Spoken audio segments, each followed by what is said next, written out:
자, 마켓나우 2부 이어가도록 하겠습니다. 한 주의 시작, 월요일 출발을 했는데 주말 사이에 사실 미국에서는 우리가 이제 고용지표 어떻게 나올지 이런 것들을 고민을 많이 했었는데 생각보다 별로 안 나왔어요. 좋지 않은 이 고용지표가 나오니까 미국 안에서는 이제 금리를 인하하는 건 좋긴 한데 이게 경기 침체 때문에 금리를 인하하는 분위기가 되면 시장에 좋지가 않잖아요.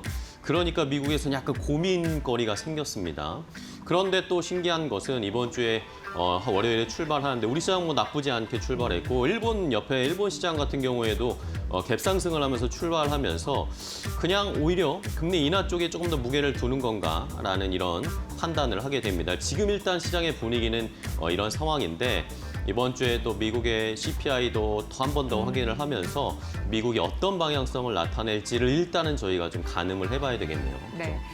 기준금리 인하에 대한 결정이 나올 때까지 어찌됐건 시장에서는 반도체, 자동차, 2차 전지 관련주 잘 봐야 된다라는 얘기가 나오는데요. 동시에 이들의 그 주목도가 높아지는 만큼 기존 주도주가 혹시 약해질까라고 생각하실 수 있지만 그건 또 아니라고 합니다. 가격 부담은 있을지라도 실적이 강화될 수 있는 조선 방산도 그 흐름의 반전은 그러니까 뒤집어지지 않을 가능성은 높으니 고로 여러 업종을 잘 보는 그런 현명한 전략이 좀 필요하지 않나 생각이 듭니다. 네. 뭐 말씀해 주신 것처럼 오늘도 뭐 조선이나 이쪽이 굉장히 좋거든요. 네. 뭐 오늘도 여전히 강하다는 거 확인할 수 있습니다. 자, 그러면은 또 시장의 분위기 알아봐야 되겠습니다. 주말 사이에도 또 여러 가지 이슈들이 너무 많았기 때문에 개별적인 기업 이슈도 있었고 정부 정책도 있었고 이런 것들이 시장에 어떻게 녹아들고 있는지 개장하고 1시간 지난 현재 시장 상황을 김윤주 캐스터와 함께 알아보도록 하겠습니다. 네, 우리 시장 10시 2분 구간을 지나고 있습니다. 오늘 양 시장은 미국의 약세에도 불구하고 금리 인하 쪽으로 조금 더 기대감을 걸면서 코스피보다는 코스닥 쪽으로 상승 탄력이 좀 더 강하게 붙으면서 움직이고 있습니다. 코스피, 코스닥 양 시장 일제히 그래도 상승하는 모습 유지해주고 있는데요. 코스피 시장 안에서 업종별, 종목별 움직임 조금 더 자세하게 알아보도록 하겠습니다. 트레이딩 뷰를 통해서 열어보시죠. 일단 오늘 반도체 주들이 그래도 상승하는 모습 보여주고 있습니다. 삼성전자가 0.72%가량 오르고 있고요. SK하이닉스가 1.37% 넘게 오르면서 장 초반부터 지금까지 오름폭을 키워가는 모습 보여주고 있습니다. 그리고 오늘 주말 사이에 나왔던 이슈, 이 LG에너지솔루션과 현대차의 합작 공장이 이 비자 문제로 근로자들을 지금 체포했다라는 소식이 나왔었죠. 이에 따라 어느 정도 LG에너지솔루션과 현대차의 실적에 영향이 갈 수밖에 없다라는 그러한 증권가의 분석이 나오고 있습니다. 특히 LG에너지솔루션에 대해서 이 AMPC 보조금 수령도 미뤄질 것이고 이에 따라 이 공장 증설이 미뤄진 것에 대한 영향도 크게 받을 것이라면서 LS증권에서 목표가를 30만 원으로 내려잡았고요. 다만 주가가 그렇게 많이 빠지지는 않고 있습니다. 0.15%가량 하락하는 모습 보여주고 있습니다. 현대차와 기아가 오늘 낙폭이 깊다라고 볼 수 있겠는데요. 현대차가 1.59% 넘게 하락하고 있고 기아가 2%가량 내림폭을 늘려가고 있는 모습 보여주고 있습니다. 아무래도 대미 투자를 강화한 기업들 위주로 이 비자 관련 문제가 조금 더 강하게 붙고 있는 모습 보여주고 있는 것 같고요. 조선주는 오늘 그래도 좋은 모습 보여주고 있는데 삼성중공업이 1.66%가량 오르고 있고요. HJ중공업은 오늘도 신고가를 경신하면서 연일 상승 탄력을 이어가고 있습니다. 다만 오늘 하나오션은 0.27%가량 소폭 하락하고 있고 HD 한국조선해양이 1%가량 하락하고 있다는 점 체크가 되고 있습니다. 방산주단 안에서는 한화에어로스페이스가 2.5% 넘게 튀어오르고 있고요. 한화시스템은 0.95%가량 하락입니다. 현대로템은 0.24%가량 오르면서 오늘 방산주 안에서는 한화에어로스페이스와 그리고 한국항공우주가 오르는 모습 보여주고 있습니다.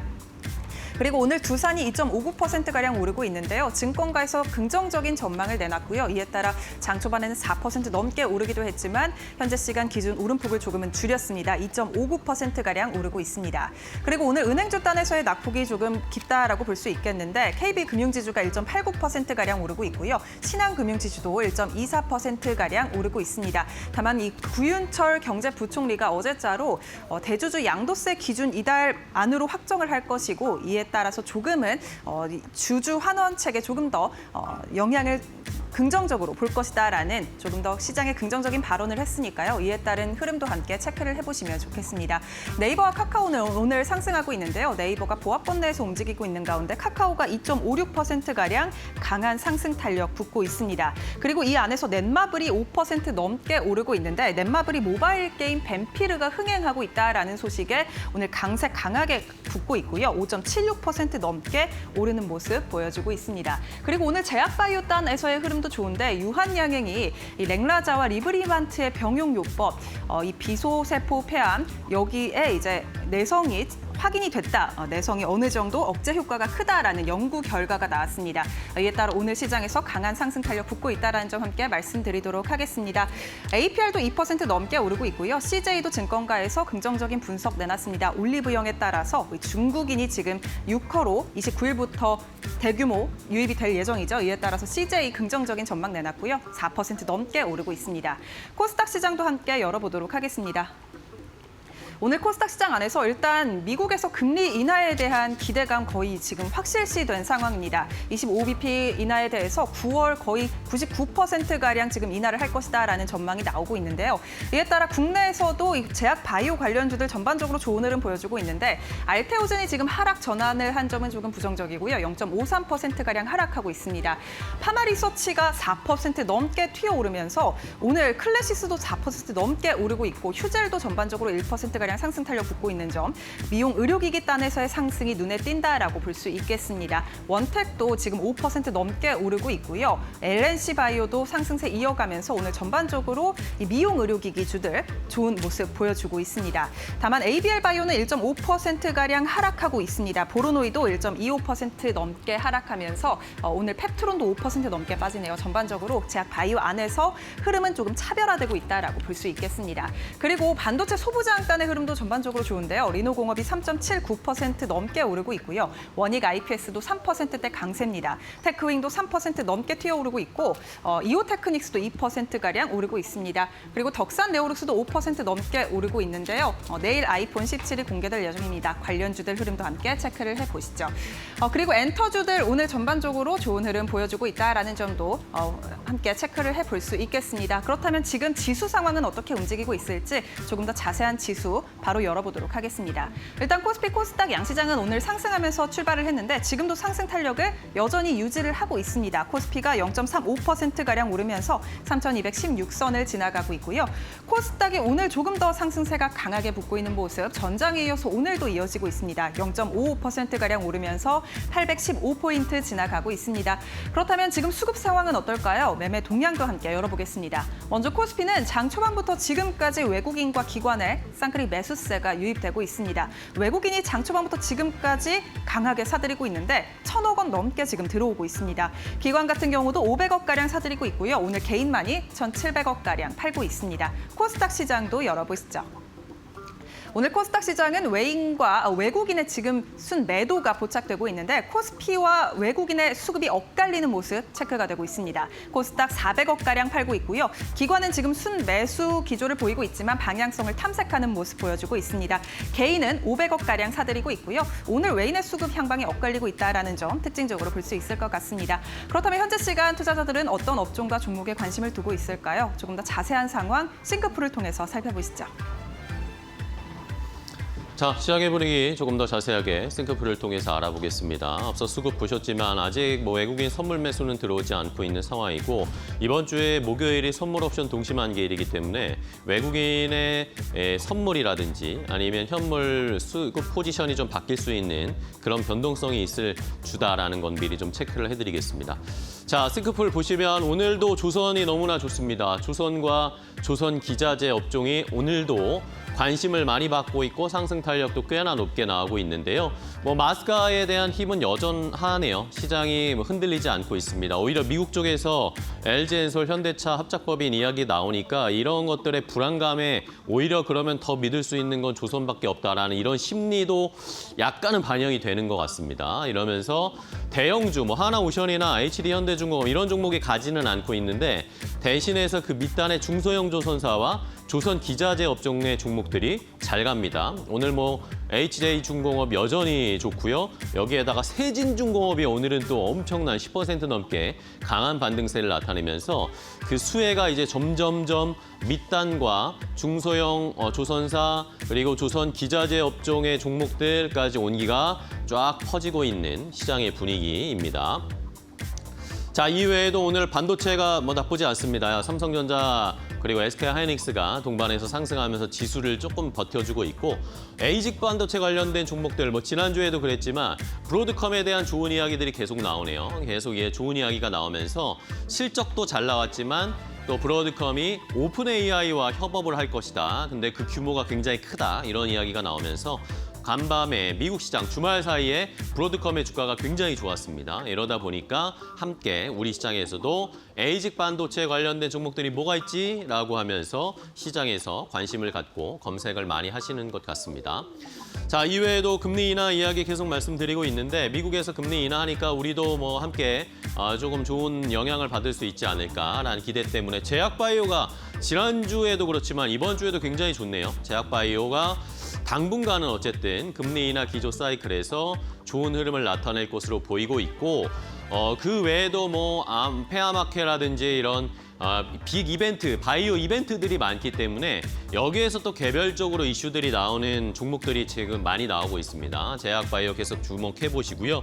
증권주도 뭐 금리 인하의 수혜 당연히 증권주라고 할 수 있는 상황이고 증권주가 이제는 9월에 지금 국회에서 상법 개정이라든지 그리고 자사주 의무 소각이라든지 이런 앞으로의 추가적인 정책들이 이제 야금야금 나오는 것 같아요. 이러니까 증권주들을 이제는 조금 조정을 어느 정도 받았으니까 이제는 좀 담아놔야 되는 시기가 아닌가라는 그런 심리가 발동이 되고 있습니다. 오늘도 뭐 부국증권이나 신영증권 이런 종목들이 조금 들썩거리고 있는데 심상치 않습니다. 최근에 증권주들 움직임 잘 살펴보셔야 되겠고요. 뭐 화장품이나 호텔, 화장품은 오랜만에 좀 반등세가 나타나고 있고 호텔주들은 지난주에 많이 올랐잖아요. 이러니까 오늘은 약간 차익 실현이 나타나고 있는데 그래도 여전히 이 호텔 관련된 종목들 주말 사이에 저도 뭐 여기저기 다녀봤는데 중국인 관광객, 외국인 관광객 진짜 많습니다. 이런 것들 잘 살펴보셔야 된다라는 것도 함께 체크해 보시고 건설주가 오랜만에 잘 갑니다. 건설주 주말 사이에 정부가 이 정부 조직 개편안도 발표를 했지만 부동산 대책도 관련해서 공급을 늘리겠다라는 이야기가 나오면서 부동산 시장이 모처럼 만에 이제는 조금 분위기가 달라질 수 있지 않을까라는 기대감 때문에 건설주가 모처럼 만에 상승 탄력이 잘 나타나고 있고요. 자동차는 뭐 아쉽죠. 뉴스 보셨죠. 이 현대차와 LG 엔솔의 합작법인 이야기가 나왔는데 거기에서 우리 근로자들이 구금 사태 안 좋은 일이 발생을 했습니다. LG 엔솔은 좀 주가가 지금 보합권까지 올라오고 있는데 현대차 그룹주들은 오늘 좀 좋지가 않네요. 이런 엇갈리는 움직임도 조금은 살펴보셔야 되겠습니다. 자, 그럼 말씀 나온 김에 뭐 이야기 더 해드리도록 하겠습니다. 첫 번째 이슈는 주말 사이에 우리가 깜짝 놀랐습니다. 이게 무슨 소린가. 금요일부터 이야기가 나오기 시작했는데 뭐 사진에 보시는 것처럼 아니면 영상이나 뉴스에서 보신 것처럼 미국의 이 조지아주에 우리나라의 근로자들이 지금 구금 체포가 되어가지고 거의 300명 가까운 300명이 넘는 이 근로자들이 체포를 당한 상황이 펼쳐졌습니다. 구금되어 있는 상태이고 일단은 뭐 정부가 조치를 취해서 이제 9월 10일 정도면은 전세기를 타고 우리나라에 귀국할 수 있을 것이다라는 이야기는 나오고 있는 상황인데 이러니까 주말 사이에 우리는 막 머리가 복잡해졌습니다. 현대차 미국에 투자 진짜 많이 하고 있고 LG 에너지 솔루션도 미국에 공장 짓고 미국에 제조 시설 많이 만든다 이런 이야기를 하고 있었는데 그럼에도 불구하고 이런 사태가 펼쳐진다? 미국의 속내가 도대체 뭐지? 이런 것들 때문에 굉장히 투자하기에 지금 혼란한 상황이 발생을 주말 사이에 해버렸잖아요. 이러니까 이런 것이 우리나라 기업들의 미국 투자가 제대로 이루어질 수 있을 것인가? 우리가 투자를 이렇게 하는데도 뭔가 이렇게 해코지를 하게 되면 우리로서는 투자할 이런 여력이나 매력이 사라지게 되는 거잖아요. 이러면 또 미국에서 어떤 반응을 보이게 될까? 많은 고민들이 있었습니다. 그런데 일단은 다행인 것은 조금 전에 우리 시장에 뭐 개장하기 전과 개장하고 나서 트럼프 대통령이 여러 가지 좀 이야기를 했습니다. 트럼프 대통령이 지금 미국의 테니스 대회 US 오픈이 열리거든요. 거기 결승전에 관람을 하러 보고 나서 거기에서 트럼프 대통령이 기자들의 질문이 있었는데 이것에 대해서 좀 대답을 했습니다. 이 현대차 LG-엔솔 합작법인 관련해서 이것이 한국과의 관계가 문제가 있는 거냐라고 기자들이 질문했더니 트럼프 대통령이 그런 거 아니다. 알다시피 한국과 미국은 지금 관계 너무나 좋다. 그리고 관세 협상, 무역 협상도 얼마 전에 마무리를 지은 거 보지 않았냐라고 이야기를 하면서 긍정적으로 일단은 얘기를 했습니다. 문제 없고 현대차 공장도 이런 걸로 영향은 없을 것이다 라고 얘기를 해줬습니다. 그리고 이 대미 투자기업 인재를 합법적으로 미국에 입국할 수 있도록 신속하게 조치를 취할 거다. 뭐 이런 이야기도 해줬습니다. 그러면서 한 이야기가 지금 미국에 배터리에 대해서 제대로 아는 인력이 없다. 그렇기 때문에 한국이 이렇게 들어와서 도와주는 것을 일부 인력을 미국에 불러 들여오는 것을 잘 협조를 해서 그 사람들이 미국 사람들에게 배터리를 만든 것을 알려주고 조금 훈련을 시켜주면 그것이 오히려 중장기적으로 봤을 때 미국이 자체적으로 배터리를 만들 수 있는 여건이 마련되는 것이기 때문에 이런 인력들, 한국의 인력들이 들어오는 것에 대해서 조치를 잘 취해줘야 된다라는 식으로 얘기를 했습니다. 그러니까 오늘 LG-엔솔 주가가 초반에는 하락폭이 컸는데 지금은 어느 정도 좀 만회가 되면서 보합권까지 올라온 것이고요. 근데 현대차 쪽으로는 아직까지 그런 불안감 해소가 잘 안 되고 있는 것 같습니다. 일단 주가 흐름은 좀 더 자세하게 살펴보겠고요. 일단은 정부에서는 조지아에 구금되어 있는 우리나라 이 300여 명의 이 근로자들을 9월 10일에 전세기 편으로 우리나라로 귀국시킬 것이다 라고 이야기를 하고 있고 거의 다 지금 석방 교섭이 마무리가 되고 있는 국면이기 때문에 일단은 자진 출국 형식으로 이 구금되어 있는 분들이 자진 출국 형식으로 우리나라 전세기를 타고 한국으로 돌아올 것 같습니다. 일단은 이런 정도로 일단락이 되고 있는 상황인데 앞으로 우리나라에서 미국으로 투자하려는 그런 기업들, 현대제철도 그렇고, 전력기기 업체들도 그렇고 이런 기업들이 앞으로 어떻게 해야 될지는 약간은 복잡해진 상황이 발생을 했습니다. 자, 오늘 관련된 주가 어떻게 움직이고 있을까요? 관련된 기업들 흐름 함께 확인해 보겠습니다. 네, 일단 현대차와 LG에너지솔루션의 흐름은 좀 엇갈리는데 현대차는 전 거래일이어서 오늘도 한 1% 정도 떨어지고 있습니다. 21만 7,500원 선 보여주고 있고요. LG에너지솔루션은 한 0.25% 상승하는 강보합권, 눈치 보기 정도 34만 3,500원 선 보여주고 있는데 현대차는 외국인의 매도세가 이어지고 있거든요. 근데 LG에너지솔루션 4거래 연속 외국인이 팔다가 오늘 장 초반에 소폭이긴 합니다만 그래도 5거래 만에 외국인 매수세가 일부 유입됐다는 점 말씀드립니다. 그런데 LG에너지솔루션 같은 경우에는 증권사에서 목표 주가를 하향하는 흐름들이 있습니다. LS증권 같은 경우도 목표 주가를 30만 원으로 떨어뜨리는 흐름들이 나타나고 있거든요. 왜냐하면 이제 그런 이슈 때문에 앞서서 그 미국 이민 단속국에서 한국인 그 직원들을 체포하고 구금하는 그런 현상이 나타나면서 1년에 전반적으로 내년 판매량이 줄 가능성에 대해서 언급을 하고 있었습니다. 현대차의 메타플랜트, 미국향, 배터리, 양산 시점이 지연될 가능성이 있다라고 하면서 목표 주가 하향 소식을 좀 전했거든요. 이런 일부 흐름들, 증권사에서 좀 이어질지 그 여파 좀 보셔야 될 것 같고요. 이제 비자 이슈가 거론이 되고 있습니다. 그러면서 미국과 캐나다, 호주 같은 경우에는 생체 인증이 아주 필수적입니다. 대표적으로 지문 그리고 얼굴 인식 이런 부분이 되겠죠. 그러면서 관련주 유니온 바이오 매트릭스나 슈프리마 이런 부분으로 다시금 좀 부각받을 가능성이 있는데 오늘 큰 영향은 없습니다만 유니온 바이오 매트릭스 같은 경우에는 공항 출입국이나 아니면 공항의 보안 솔루션 이런 부분을 위해서 생체 인증 솔루션 그런 거 하는 기업인데 해외 프로젝트 좀 다수 경험이 있거든요. 오늘 한 1.4% 상승하면서 3,255원 기록을 하고 있고 슈프리마 같은 경우에도 생체 인증 솔루션 이쪽으로 좀 연관되어 있는 곳인데 이쪽에서는 이제 해외 쪽에 시장 점유율 자체 이런 부분도 좀 일정 부분 영향력이 있고요. 오늘은 한 약보합권에서 35,050원 선 보여주고 있지만 앞으로 이제 비자 그리고 생체 인증 보안 기술 이런 부분으로 관련주를 묶일 수 있다는 점 말씀드리면서 두 번째 이제 테마로 넘어가 보도록 하겠습니다. 자, 이번에는 에이직 반도체 쪽을 좀 보도록 하겠습니다. 이 시장에서 지금 엔비디아에서 의존하는 것을 좀 벗어나야겠다라는 이런 빅테크들의 움직임들이 많이 나타나고 있는데, 그러면서 지난주 미국 시장에서 브로드컴이 집중적으로 부각을 받았습니다. 지난주에도 말씀드렸지만 브로드컴이 실적 발표했는데 실적 너무 좋았잖아요. 실적도 좋았는데 여기에다가 추가적으로 100억 달러 규모의 신규 고객을 확보했다. 이런 이야기도 브로드컴 쪽에서 직접 언급을 했습니다.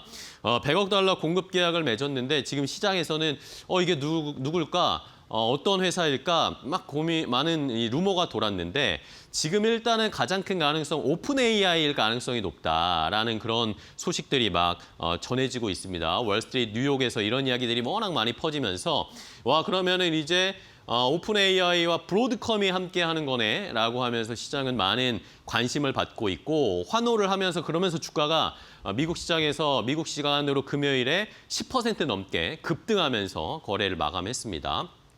자, 당장 내년부터 출하가 시작될 것이다 라는 이야기가 나오면서 지금 현재 분석을 해보면은 오픈 AI가 AI 훈련에 구동에 필요한 칩을 어떻게 쓰고 있냐면요. GPU의 90% 이상을 엔비디아 걸 쓰고 있습니다.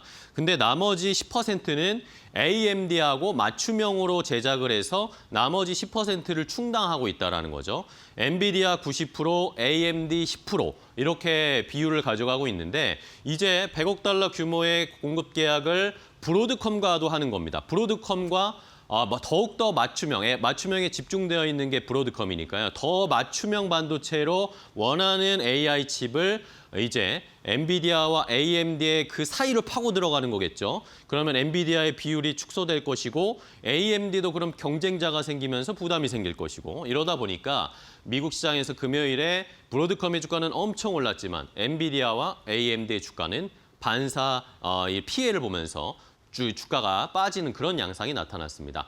자, 이게 브로드컴이 이렇게 부각이 되면서 시장에서는 이제 많은 큰 기업들이 엔비디아에 너무 의존하는 게 부담스럽다라는 그런 전략을 피고 있는 것 같다라고 해석들을 많이 하고 있습니다. 오픈 AI 브로드컴과 이야기가 나왔지만 얼마 전에 테슬라도 자체 AI 칩 AI6 만드는데 이걸 삼성전자와 파운드리 하면서 만들겠다라고 이야기를 했잖아요. 이러면서 점차적으로 약간 탈 엔비디아, 탈 TSMC 이런 팀 엔비디아 라인에 너무 의존하는 게 좋진 않다라는 판단들을 하고 있는 것 같습니다. 이러면서 시장의 분위기가 약간씩 달라지고 있습니다. 엔비디아가 최근에 주춤거리고 있는데 앞으로 어떤 반전을 보여줄 수 있을지, 그러면서 최근에 주목받고 있는 브로드컴은 어느 정도까지 더 주가가 올라갈 수 있을지 시장에서 관심을 모으고 있습니다. 이러니까 우리나라에서도 관련된 종목 어떻게 줄을 서야 할지 엔비디아나 아니면은 이 브로드컴이나 어느 쪽으로 투자의 포인트를 잡아야 할지 조금 고민이 되는 상황이 펼쳐지고 있는데요.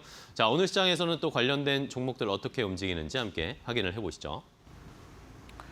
네, 테크윙 장비 쪽이죠. 4거래 연속 상승하면서 오늘 한 3.5% 상승하네요.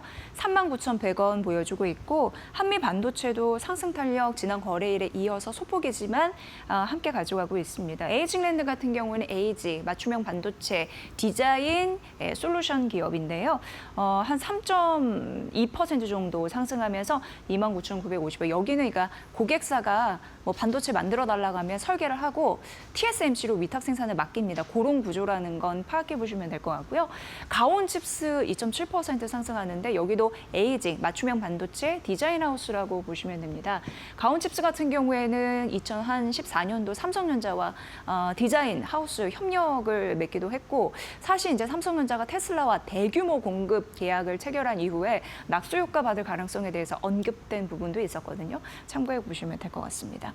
AD 테크놀로지도 코스닥 상장 이후에 아무래도 에이징 반도체의 설계나 그리고 디자인 이쪽을 좀 담당하면서 영역을 확장해 와서 관련주로 또 언급되기도 하고요. 오늘은 1% 안팎에서 오름세를 유지하고 있습니다. 에이징 반도체 앞으로도 부각받을 수 있는 섹터니까 유심히 살펴보시면 될 것 같고요. 마지막 테마 가보도록 하겠습니다. 자, 마지막은 정부 정책 관련된 이야기인데 부동산 정책 한 번 더 추가적으로 정부가 어제 전격적으로 발표를 했습니다. 97 부동산 대책이라고 이제는 아마 명명되면서 많이 언급이 될 거고 부동산 관심 많으신 분들은 이거 아마 주말 사이에 속속들이 많이 들여다보셨을 겁니다. 자, 일단은 정부가 주택 공급 확대 방안을 발표를 했습니다. 총 2030년까지 135만 호, 수도권에 5년 동안 135만 호를 추가적으로 공급하겠다라고 이야기를 했고요.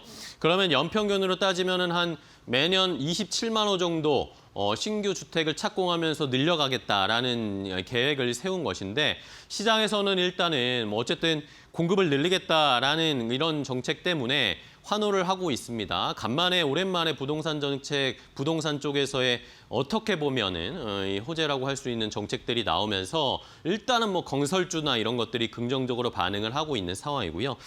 일단 뭐 근데 그 내용을 조금 더 들여다보면 어쨌든 이 공공택지 쪽으로 LH가 직접 시행하는 방향으로 방향성을 전환하는 것이어서 이것에 대해서는 조금 더 생각은 해봐야 할 것 같습니다. LH가 조성한 이 주택 용지에는 민간에 매각을 하지 않고요. 직접 주택 공급을 시행을 해서 빠르게 공급 속도를 늘리는 이런 식으로 정부가 이 전반적인 가이드라인을 잡았거든요. 이러면서 물량을 늘려서 공급을 하고 거기에서 얻어지는 개발 이익을 환수하는 체계로 그전과는 약간 다른 형태로 부동산 정책을 추진할 것으로 보입니다. 이게 시장에는 어떤 영향을 줄지 좀 살펴봐야 되겠고, 뭐 그렇다고 해서 뭐 민간에 완전히 뭐 공급을 안 하는 민간의 사업을 막는 것은 아니었습니다. 민간 부분에서도 원활하게 주택 공급을 하기 위해서 건설 사업 통합 심의를 인허가를 뭐 단축해 준다거나 빨리 내준다거나 그런 것도 시행하겠다라고 했으니까 시장에서는 일단은 뭐 긍정적으로 좀 받아들이고 있는 것 같습니다. 대신에 규제 지역에 강남 3구라든지 용산이나 이런 쪽에서는 무주택자 처분 조건부 1주택자 LTV 뭐 이런 거 상한선 낮췄고요. 그리고 수도권이나 규제 지역에서 임대사업자들이 주택담보대출 받는 거는 0%로 완전히 막히고 이런 것들은 어쨌든 조금 더 추가적인 조이는 정책도 함께 펼치려고 하고 있으니까 이게 부동산 시장에 어떤 영향을 줄지 건설사들이 이제는 조금 더 숨통이 트일 수 있을지 시장에서는 여러 가지 판단들을 하고 있습니다. 마지막으로 건설주나 부동산 정책 관련된 종목들의 주가를 함께 확인해 보겠습니다. 네, 부동산 주택 공급 대책 이런 부분에 대한 기대감 때문에 오늘 뭐 건설주 그리고 뭐 동신건설 같은 경우 중소형 건설주잖아요. 이런 부분 좀 튀어오르고 있다라는 점 말씀드리고요. KD 같은 경우에는 뭐 오늘 상한가까지 가기도 했습니다. 상한가는 일부 풀렸지만 그래도 현재 시각대 26에서 한 27% 급등세는 유지하고 있고요. 그 외에 대부분 이 건설 관련주는 모듈러 주택이 오늘 시장을 이끌고 있는데 공장에서 쉽게 해서 콘크리트 벽이나 뭐 기둥 그리고 바닥 이런 부분을 이제 찍어낸 이후에 현장에서 조립하는 약간의 어떻게 보면 레고식 주택 조립이다 이렇게 보시면 되는데 모듈러 주택이 오늘 시장에서 곽강을 받으면서 시장을 좀 건설주 중에 좀 이끌고 있는 흐름들이 나타나고요. 대표적으로 금강공업이에요. 여기는 최고층 10상층 주택 지은 바가 있고 학교 그리고 군숙소, 남극 장보고 기지 이런 데에 이미 이제 경력이 있거든요. 그래서 국내에 화려한 주택 건설 기술을 갖고 있다라는 부분. 오늘 19% 넘는 급등세를 보여주고 있는 상황이고요. NRB 같은 경우에도 그 공동식 주택 이런 부분 한번 지은 경험이 있고요. 자연과 환경 같은 경우에도 모듈러 주택의 대표적인 또 이게 이제 국토부에서 관련 기술에 대해서 긍정적인 또 평가를 받은지라 앞으로 그 시장 진입에 있어서 영향을 좀 미칠 것이다라는 가능성 언급이 되면서 오늘 6% 뛰고 있습니다. 오늘 모듈러 주택이 이끌고 있는 그리고 중소형주 건설까지 함께 뛰고 있는 건설주 괜찮다라는 점 말씀드리면서 여기까지 정리하도록 하겠습니다. 자, 시장 이슈들 확인을 해봤고 이제 오늘 투자 전략 세워볼까요? 이번 주는 또 어떤 전략이 필요할지 오늘은 이데일리온의 김태훈 파트너와 함께하겠습니다. 파트너님 안녕하세요. 네, 안녕하세요. 네, 반갑습니다. 자, 이번 한 주에는 또 어떤 전략 필요할까요? 네, 오늘 새벽에 결정됐는데요. 국제유가가 오펙 플러스의 증산 결정으로 이 국제유가가 말 그대로 하락을 좀 큰 폭으로 하고 있습니다. 그리고 이 하반기 내내 이 오펙 플러스에서 증산을 이어갈 것으로 보여서 이렇게 되면 에너지 때문에 발생했던 인플레이션에 대한 부담이 훨씬 벌어지게 되는 것이죠. 그러면 이 연준이 인플레이션을 감소해서 고용 불안 문제를 더 주목하면 바로 기준 인하로 연결될 수 있는 겁니다. 이렇게 되면 이 국제 효과가 인하된 것 때문에도 우리나라 유틸리티주들을 반드시 보셔야 되는데요. 한국전력이나 가스공사, 지역난방공사 같은 경우는 모두 에너지를 해외에 수입해 오기 때문에 국제 효과가 인하되면 이것 때문에 수입 비용이 줄어들어서 이것 때문에 실적이 좋아질 가능성이 큽니다. 그리고 지금 이 미국 연준이 금리 인하하면 한국은행도 같이 금리 인하를 할 가능성이 큽니다. 하지만 이번에 9월 17일 금리 인하를 하면 미국이 금리 인하를 먼저 하고 한국은행은 10월 말이나 되기 때문에 이 금리 인하 폭이 이번에 커질 경우에는 한국은행 긴급 금통위를 열어서 따라서 그 기준금리를 인하할 가능성이 큽니다. 그렇게 되면 금리 인하 수혜주라고 볼 수 있는 종목들도 역시나 관심을 갖고 보셔야겠죠. 대표적으로 성장주 중에 로봇주와 바이오 신약 개발주들을 볼 수가 있고요. 그리고 건설주 같은 경우는 기준금리가 인하되면 부동산에 대한 수요가 있습니다. 그렇기 때문에도 건설주가 이 유동성 장세에 대한 기대감으로 좀 건설주 쪽에서 매수가 완전 몰고 있는 모습이고요. 자, 그렇게 지금 시장에서 금리 인하와 또 이런 실적 9월이 끝나면 3분기 실적이 나옵니다. 실적을 중심을 두고 종목들을 찾아보시면 의외로 괜찮은 종목들이 많습니다.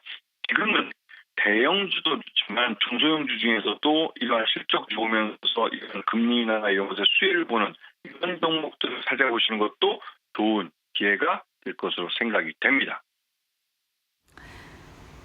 네, 금리 인하 기대감에 탄력받을 수 있는 종목들 잘 골라보는 이번 한 주 필요할 것 같고요. 자, 그렇다면 오늘 특징주는 어떤 걸 선택하셨습니까?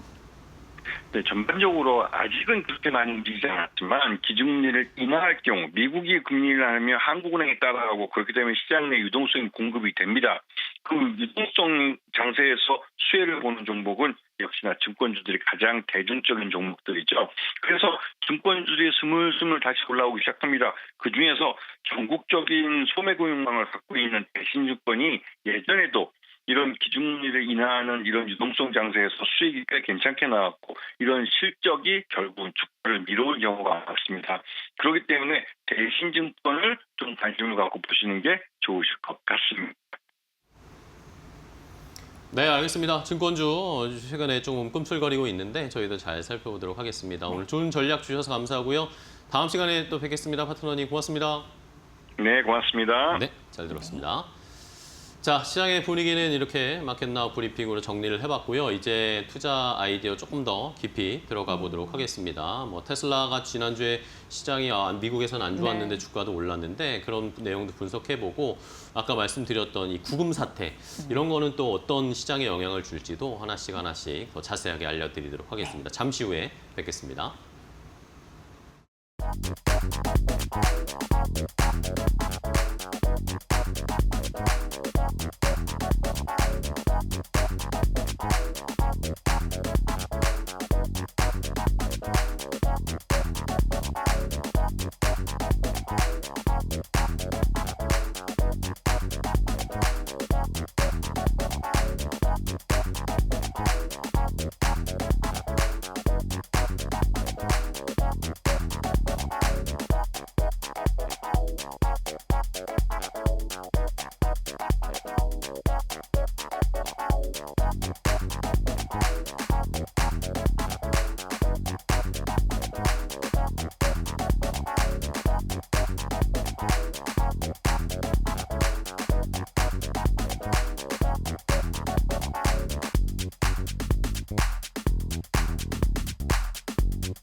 미국 이민당국에 구금된 한국인 근로자 300여 명이 빠르면 오는 10일 전세기를 통해 귀국할 전망이다. 주미 한국대사관은 조지아주 포크스턴 구금시설을 찾아 교섭을 이어갔으며 귀국 항공편은 인근 플로리다 잭슨빌 국제공항에서 출발할 예정이다.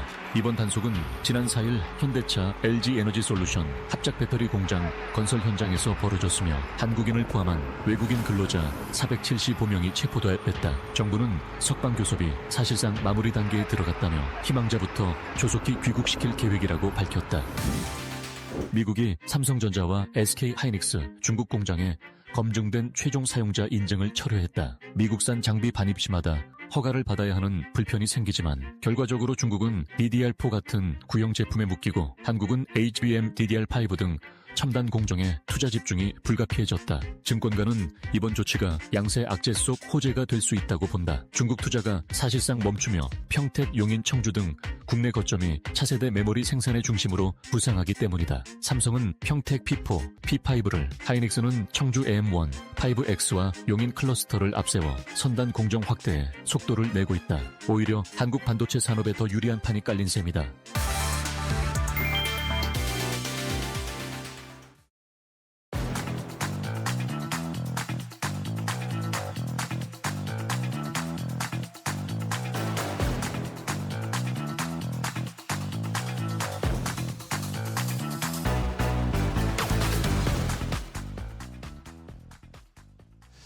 자, 마켓나우 2부 함께하고 계십니다. 우리 시장은 지금 코스피 3,216포인트 선 지키고 있고 코스닥이 역시 최근에 좀 더 좋네요. 중소형주들이 잘 가니까 816포인트까지 0.68% 상승하면서 거래가 되고 있습니다. 삼성전자, SK하이닉스가 힘을 내주고 있고 LG에너지솔루션이 결국에는 상승 전환을 해버리면서 0.4%대 상승 탄력 보이고 있는데 현대차, 기아는 여전히 1%대 하락세를 나타내고 있는 상황입니다.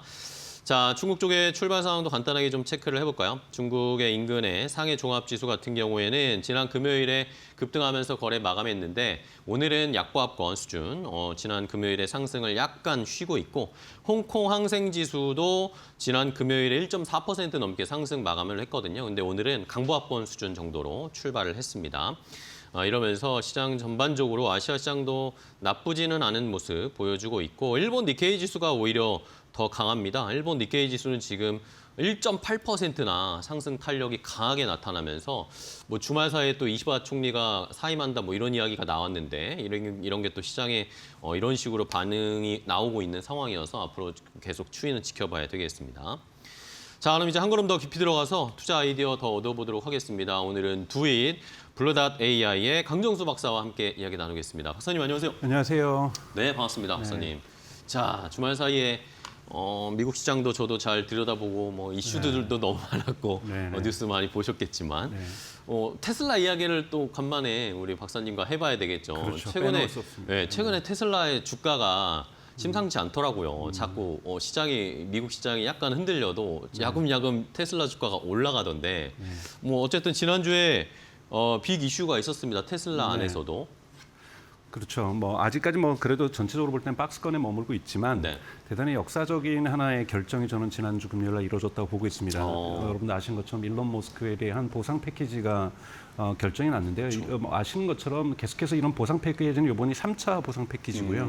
근데 뭐 2차 보상 패키지는 달러웨이 법원에서 무효화함으로써 지금 논쟁이 되고 있는 2018년에 보상 패키지가 존재하고 있고요. 이번에 새롭게 보상 패키지가 만들어졌고 일론 머스크는 여러분 아시는 것처럼 월급과 보너스를 받고 있지 않습니다. 그렇죠. 한 번도 받고 있지 않은 상태인 거고 거기에 대한 보상 패키지를 만들어줬는데요. 이 보상 패키지가 역사상 존재했던 모든 기업의 CEO의 보상 패키지하고는 비교할 수 없을 정도의 아주 강력한 거고 주주분들에게도 손실을 따져봐야만 하는 그러한 보상 패키지죠. 왜냐하면 이것이 될 경우에는 이것을 주식으로서 보상을 하는 거기 때문에 여러분 1조 달러, 우리나라 돈은 뭐 1,400조라고 하는 돈을 현금으로 주는 것이 아니라 테슬라에서 추가 발행을 해서 이것을 주는 거기 때문에 약 17%의 주식이 희석됩니다. 그러니까 여러분들 17%의 이 주식이 희석된다는 건 주가가 여러분들이 투자한 주가가 가치가 떨어진다는 얘기죠. 그 양도 굉장한 겁니다. 그렇죠. 양도 엄청난 거고 그 정도를 통해서 일론 머스크는 25%의 이제 넘어서는 의결권을 가지게 된다는 부분이 있는 거고요. 이것은 12단계 나눠서 단계별 성과에 의해서 바로 의결권이 주어집니다. 그래서 계속해서 의결권을 확보하는 정책으로 나아가게 되는데 문제는 이것이 이 조건들, 이 조건부 보상 패키지잖아요. 그렇죠. 이걸 그냥 주는 게 아니라 이걸 뭔가를 달성했을 때 그걸 주겠다는 거죠. 그래서 최종 단계만의 조건부가 아니라 12단계로 쪼개서 12단계로 쪼개가지고 계속 그 조건부를 다루면 의결권을 주고 최종적으로 모든 12개의 단계가 다 끝나서 다 달성하게 되면 그때 가서 구체적인 주식 보상으로 만들어지게 돼서 보여지게 되는 건데요. 이번 이 목표가 사실은 주주들에게는 너무나도 만약 이것이 이루어진다면 제가 보기엔 판타스틱한 거죠. 그렇죠. 이건 있을 수 없는 일이에요. 정말로 시가총액을 자체를 갖다가 8조 5천억 달러를 달성해야 된다. 여러분 지금 현재 시가총액 1조 3천억 달러잖아요. 그렇죠. 이거를 지금 거의 8배나 7.5배 정도 상승시켜야 된다는 것은 여러분들의 주식이 지금 가지고 있는 주식이 그만큼 그쵸. 7배 오른다는 건 미니멈 오른다는 거잖아요. 그쵸, 예. 이것이 달성될 때만 일론 머스크가 이것을 최종적으로 가져가면서 주식이 희석되는 것이기 때문에 주주로서는 이것은 환영할 일인 거죠. 그렇죠. 네, 그래서 저는 이것이 앞으로 구체화되고 단계별로 12단계로 쪼갠 것도 너무 잘했다고 봐요. 왜냐하면 12단계로 쪼개면서 실제로 그 길로 가고 있다는 것이 확증될 때마다 주가에 긍정적인 영향을 줄 수밖에 없습니다. 정말로 시가총액이 올라가고 있는지, 그리고 또 시가총액만이 아니죠. 차량의 판매라든지 그렇죠. 옵티머스의 판매, 로보택시의 대수, 실적. 그다음에 그죠? 영업이익, 가장 중요한 건 저는 영업이익률이라고 보고 이게 이 영업이익률이 너무 과도하게 잡혔다고 월가는 비판하고 있어요. 네네. 그러니까 그 정도로 여러분 쉽게 있는 단순한 도전이 아닙니다.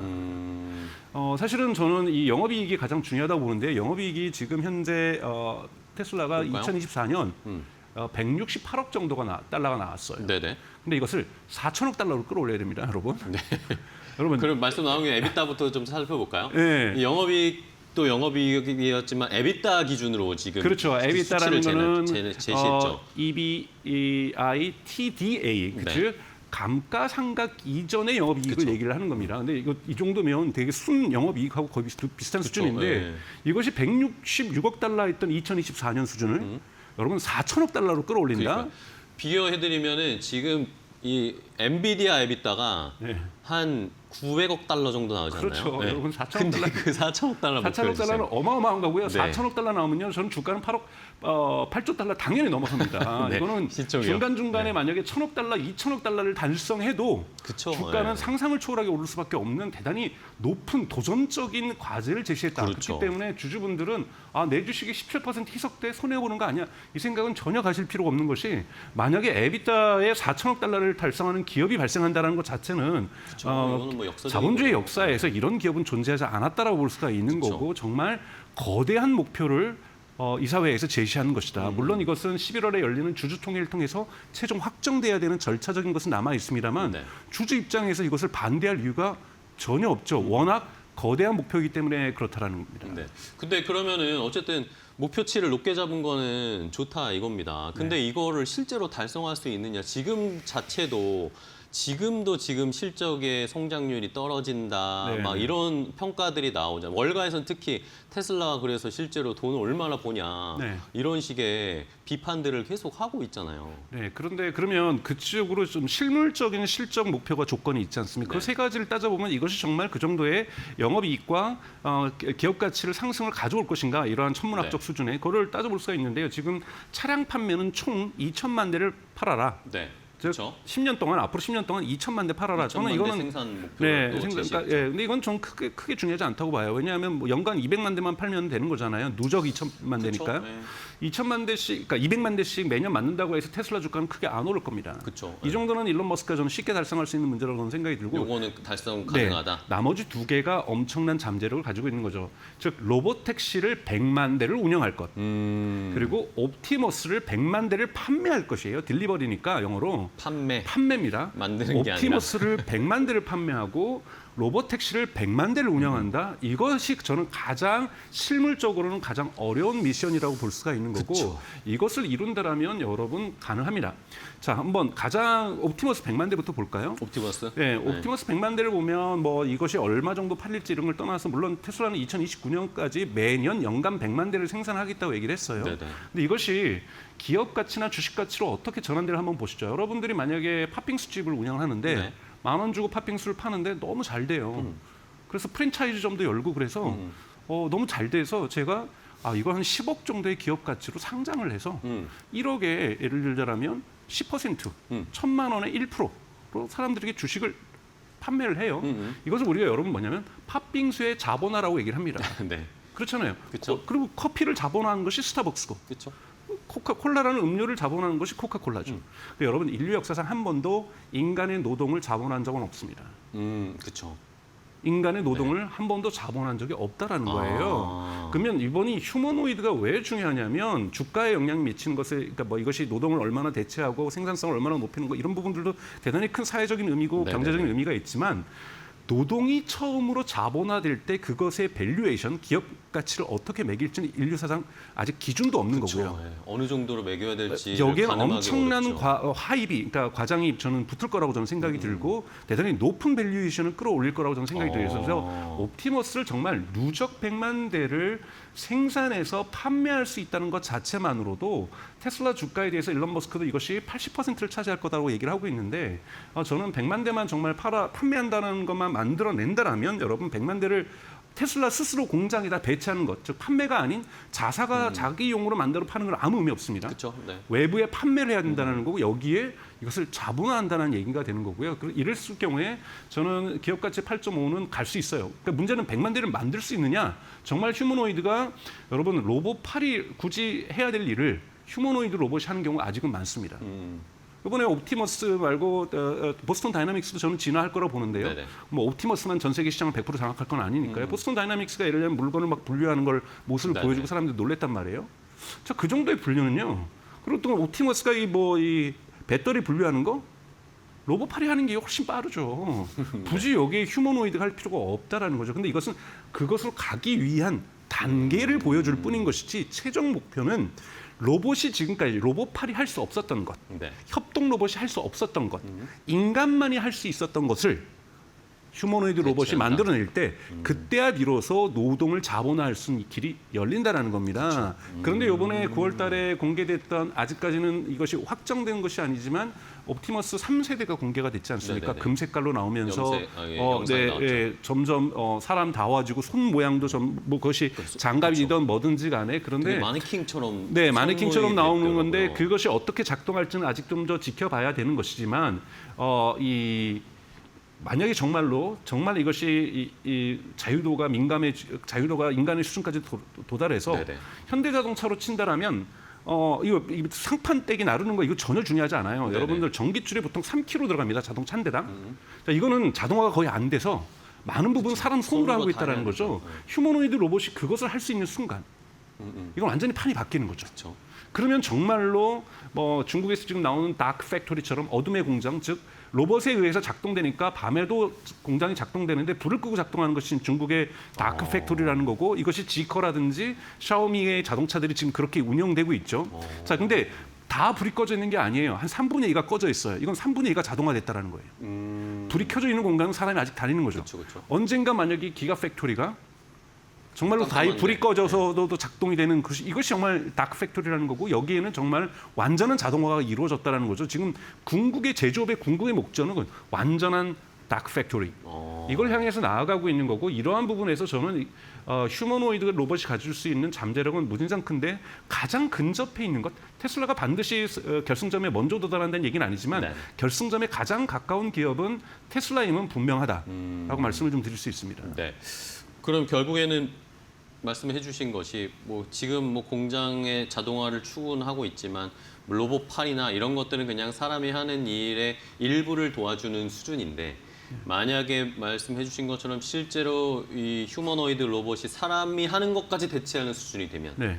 이걸 인간 노동의 자본화 이걸 수치로 나타낼 수 있는 상황이 발생하는 거고. 그렇죠. 그러면은 이제 요것에 만약에 진짜 가치 평가가 이루어지게 되면 만약에 테슬라가 성공을 하게 된다면 그렇게 되면 이제 테슬라의 주가에 엄청난 가치가 반영될 것이다. 그렇죠. 네. 그렇기 때문에 일론 머스크의 이번 보상 패키지는 현실화될 가능성이 있습니다. 근데 제가 보기엔 일론 머스크랑 이걸 위해서 이사회가 대단히 긴 회의를 여러 차례 했다고 얘기를 해요. 네네.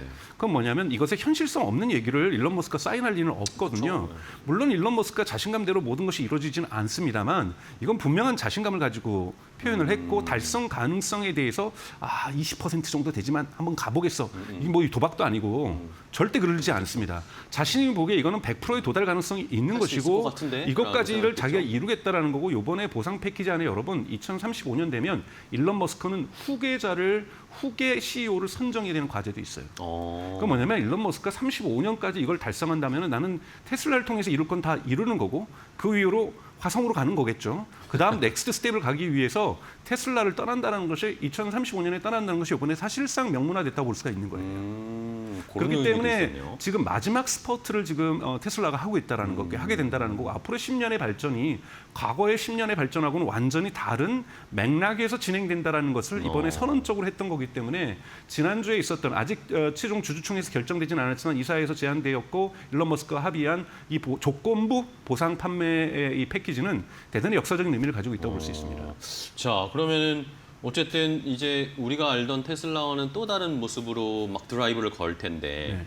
그러면 휴머노이드는 뭐 이런 이 말씀해주신 그런 가능성들을 저희가 잘 살펴봐야 되겠고 또 하나 이제 중요한 게 로보택시죠. 로보택시입니다. 로보택시는 어쨌든 미국에서 지금 돌아다니고 있는 상황인데 이걸 지금 100만 대까지 늘리라라는 네. 조건을 내걸었단 말입니다. 네. 근데 확실히 박사님하고도 체크를 해봤지만 늘어나는 속도가 빠르긴 한 것 같아요. 네. 여러분 올해죠. 6월 22일 네네. 텍사스 오스틴에서 10대에서 20대 사이로 시작을 했습니다. 그렇죠. 그 지역도 대단히 작았고요. 그런데 지금 3개월도 지나지 않아서 지난주에 네. 퍼블릭 억세스라고 해서 누구든지 아직은 아이폰에서만 가능하지만 네네. 애플에서만 앱스토어에서만 가능하지만 누구든지 테슬라 앱을 다운받아서 네. 이제 호출을 할 수 있는 시대로 지금 진입을 하면서 지금 유튜브에 올라오는 것은 초대받았던 과거의 인플루언서 중심의 이런 유튜버들만이 지금 타는 것이 아니라 네. 또는 인베스트먼트 뱅크에 있는 애널리스트들만 타는 것이 아니라 시민들도 타기 시작하고 있는 모습들이 지금 등장하기 시작하는 거죠. 물론 아직까지는 시큐리티 드라이버가 조수석이든 그렇죠. 운전석에 운전자가 앉아 있어야 있습니다만 일론 머스크가 지난주에 얘기했던 것은 올해 내로는 그들은 하차할 것이라고 얘기를 하고 있는 거죠. 올해 내로 하차할 수 있다는 거고 지금 이 지역을 갖다가 빠른 속도로 확장하고 있는 거고 차량 대수도 빠른 속도로 늘려가고 있습니다. 왜냐하면 아직까지 이런 구체적인 통계는 안 나오지만 30분 이내로 잡고 있거든요. 자, 이것을 30분 이내로 잡기 위해서도 지금 차량을 많이 투여하고 있다는 거고 점점 이 수를 웨이팅 타임, 이 기다리는 시간을 낮춰야 되는 겁니다. 네. 그러기 위해서는 차량 숫자가 기하급수로 증가할 수밖에 없는 거고요.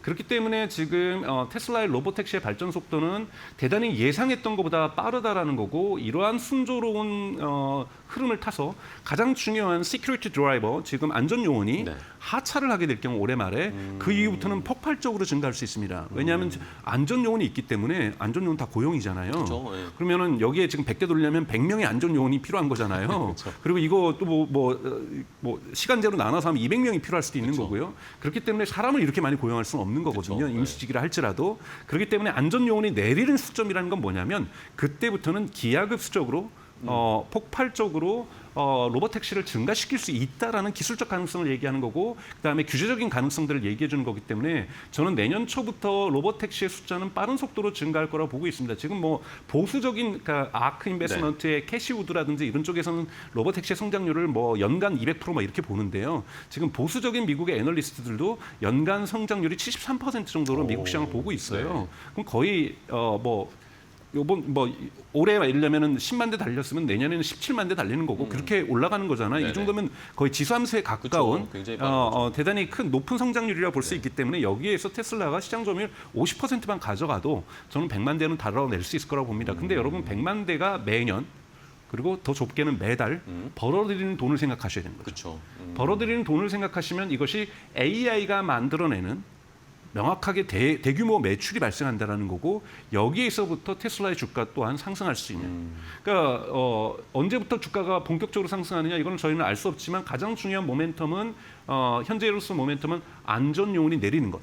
이 부분들이 이제 12월 말에 예고되고 있다는 거고 12월 말 예고됐지만 뭐 11월 말에 할 수도 있는 거고 1월 초에 할 수도 있고 저는 그 전후에서 한두 달 정도는 큰 중요한 플러스 이슈는 마이너스가 아니라고 생각이 듭니다. 이 부분이 이제 테슬라가 이제 폭발적으로 좀 성장할 수 있는 모멘텀의 부분이 있는 거고 또 하나는 이번에 3분기 실적도 대단히 좋을 거라고 보고 있어요. 그래요? 왜냐하면 중국에서의 폭발적인 매출, 또 한국에서의 폭발적인 매출, 그리고 미국에서 9월 말에 보조금이 완료가 되기 때문에 사람들이 선구매하고 있는 것. 미리 그렇기 때문에 샀죠. 지금 미국에서도 많이 팔리고 있고 유럽에서의 하락을 상쇄할 거라고 보고 있어요. 그래서 3분기 실적은 대단히 좋을 거라고 보고 제가 말씀을 드렸던 것처럼 한번 지난번에도 3분기 실적이 마무리되는 9월 마지막 주에는 이 저가형 모델 Y가 공개될 거라고 보고 있고요. 그렇죠. 이렇게 되면 10월부터는 이 저가형 모델 Y가 뭐 이것이 이제 롱 버전이 L이니까 이거를 S 스몰러라고 할 수도 있고 뭐 하여튼 컴팩트 웨이건 형태의 테슬라 모델 Y가 판매되기 시작할 거라고 보고 있습니다. 이런 부분들이 또한 시장에서의 성장의 어떠한 견인추, 매출에서의 부분들을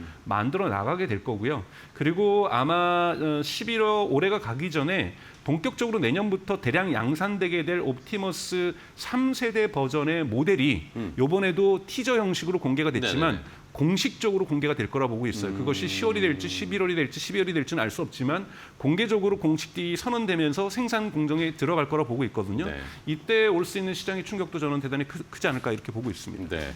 자, 어쨌든 좋은 이슈들이 연말까지 좀 계속 공개가 될 것 같습니다. 네. 뭐 시차나 이 디테일한 것들은 뭐 저희가 구체적으로는 알 수 없지만 어쨌든 말씀해주신 것을 보면 대세는 지금 테슬라의 방향성은 그렇게 가고 있다라는 거잖아요, 그렇죠? 네. 그리고 뭐 자율주행 로보택시도 로보택시인데 그러면서 로보택시 어쨌든 성공률을 높이기 위해선 FSD의 이런 성능 네. 자체도 높여야 하는 것이고 이번에 또 새로운 버전을 공개를 했는데 여기서도 약간 변화가 있다면서요? 네네네. 버전 14가 9월 달에 공개될 거라고 지금 여러 차례 예고되고 있는데 뭐 네. 파라메타가 뭐 10배가 많아졌다. 네네. 뭐 이런 것들도 훌륭한 연산 사전 학습이 이루어지면서 대단히 자연스러워지고 운영이 이래 될 거라고 보고 있는데 이번에 추가됐던 것은 이제 예측 운전이라고 해서 예측 운전. 프리딕션 드라이빙이라고 해서 지금은 반응형 운전입니다.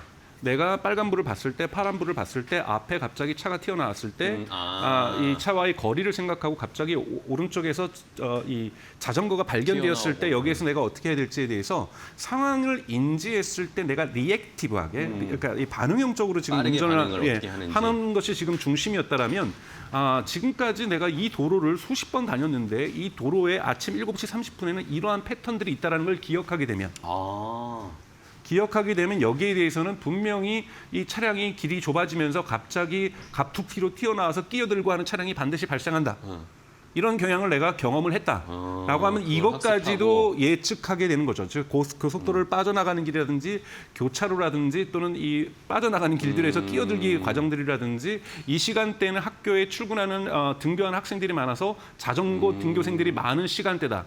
또는 하교할 때 자전거로 골목길을 질주하는 학생들이 많은 많다. 시간대다. 이런 것들이 경험적으로 학습되면서 이 시간에 여기에 내가 어떻게 주의 운전할 것인지. 근데 인간도 그런 경험을 가지고 있거든요. 그쵸. 예. 저의 주택가를 빠져나가면서 이 주택가에서 아이들의 중고등학교 학생들의 등교 시간이라든지 뭐 이러한 학교 시간들을 예측하게 되는 거고 여기에 예를 들자면 이 시간대에는 노인들이 많이 산책을 한다. 이런 느낌들을 경험들을 가지게 되고 이 부분을 반영해서 예측 운영을 한다라는 것은 기존에 있는 테슬라 차량에서 주행 데이터를 모아줬기 때문에 가능한 거죠. 그렇죠. 그러니까 즉 로보택시만의 데이터만으로 되는 것이 아니라 웨이모처럼 로보택시의 데이터만으로 되는 것이 아니라 테슬라가 전 세계에 팔린 테슬라의 차량들이 보여주는 주행 데이터를 통해서 시간대별로 도로 상황별로 여기에 대한 데이터가 모여서 주행 데이터만이 아니라 여기에 교통 흐름의 패턴들을 인식하고 있고 경험적으로 예를 들면 비가 오거나 눈이 왔을 때는 이 도로는 어떤 성격을 가지고 있다. 예를 들면 이 도로는 눈이 위험해서 대단히 차량들이 10km 미만으로 달리면서 차량이 엄청나게 정체가 되고 있고 지금 갈 때 여기에 사고율이 어느 정도 올라가니 여기는 우회해서 가는 것이 더 맞다. 차라리 차가 막히더라도 더 안전하게는 뭐 이런 식의 어떤 결정들을 내릴 수 있다는 부분에서 이번에 프리딕션 드라이빙이라고 하는 예측형 운전 기술이 14에 도입된 것은 네. 대단히 의미 있는 어떤 기술의 진화라고 볼 수가 있습니다. 네. 자, 이런 FSD 14 버전 말씀해 주신 예측해서 운전하는 수준까지 이제 그렇죠. 과거를 알기 때문에 예측할 수 있는 그렇죠. 거죠. 경험 데이터가 쌓여서 그게 네. 예측하면서 대응하는 운전까지 갈 수 있는 상황이 되는 것으로 그러면 자연스럽게 이게 로보택시에도 적용이 될 거고 네. 안전도가 높아질 거고 네. 뭐 그런 것들이 추가적으로 연결이 되겠네요. 자, 이런 상황이니까 그럼 또 재미있는 것이 결국에는 지난주에 이런 이사회에 일론 머스크의 보상 방안을 발표를 했는데 뭐 이게 뭐 너무나 과도한 거 아니냐, 뭐 주주들의 가치를 침해하는 거 아니냐라는 의견도 있었지만 또 너무나 신기한 것은 주가가 올랐습니다. 당연히 네, 오르죠. 당연히 오르면서 주주들은 저는 그렇게 느껴요. 주주들은 그래 일론 머스크 더 열심히 해서 회사에 더 집중을 해서 훨씬 더 좋은 성과를 내줬으면 좋겠어라는 그런 의도도 반영됐던 거라고 느껴졌어요. 저는 정말 이 사회가 현명했다고 생각이 들어요. 일론 머스크에게 동기부여. 일론 머스크는 돈도 돈이지만 일론 머스크에게 더 중요한 것은 돈이야 지금도 많이 벌었으니까요. 그렇죠. 제가 뭐 3조 갖고 있는데 한국 돈으로 뭐 6조 된들 그게 무슨 차이가 있겠습니까, 여러분? 문제는 의결권이죠. 계속해서 이 지금 공격을 받을 수 있는 16%밖에 일론 머스크가 못 갖고 있다는 것은 경영에서 위험성들이 존재할 수 있습니다. 그렇죠. 이 부분을 25% 이상으로 끌어올리겠다는 것은 저는 정당한 의지 표현이라고 저는 생각이 들고 사실 달러웨이 주에서의 법원 판결이 불발되지만 않았어도 저는 충분히 지금 의결권을 가질 수 있었다고 저는 생각이 들고 이 부분은 또 해결이 돼서 지금 뭐 상고에 들어간 상태니까 해결이 되면은 25%를 또 가지게 될 거예요. 네. 추가적인 또 지분율을 가지게 되면서 회사에 대한 장악력들을 높여 나갈 수 있다는 부분에서 반드시 동기부여 차원에서 필요한 거죠. 왜냐하면 지금까지는 전기차 중심의 어떠한 발전 경로였다라면 물론 에너지가 중간에 있었습니다만 이제는 로보택시하고 휴머노이드 로봇이라고 하는 인류 역사에서는 사실은 한 번도 가보지 못했던 저희가 가보지 않았던 길이지 않습니까, 그쵸. 여러분? 네. 자동차는 지금까지 100년의 역사를 갖고 있지만 이것이 내연기관이라 할지라도 인류가 가보지 못했던 로보택시와 이러한 휴머노이드 시장으로 지금 진입함에 있어서 여기에서 폭발적으로 성장할 수도 있고 사실은 기술적으로 폭망할 수도 있거든요.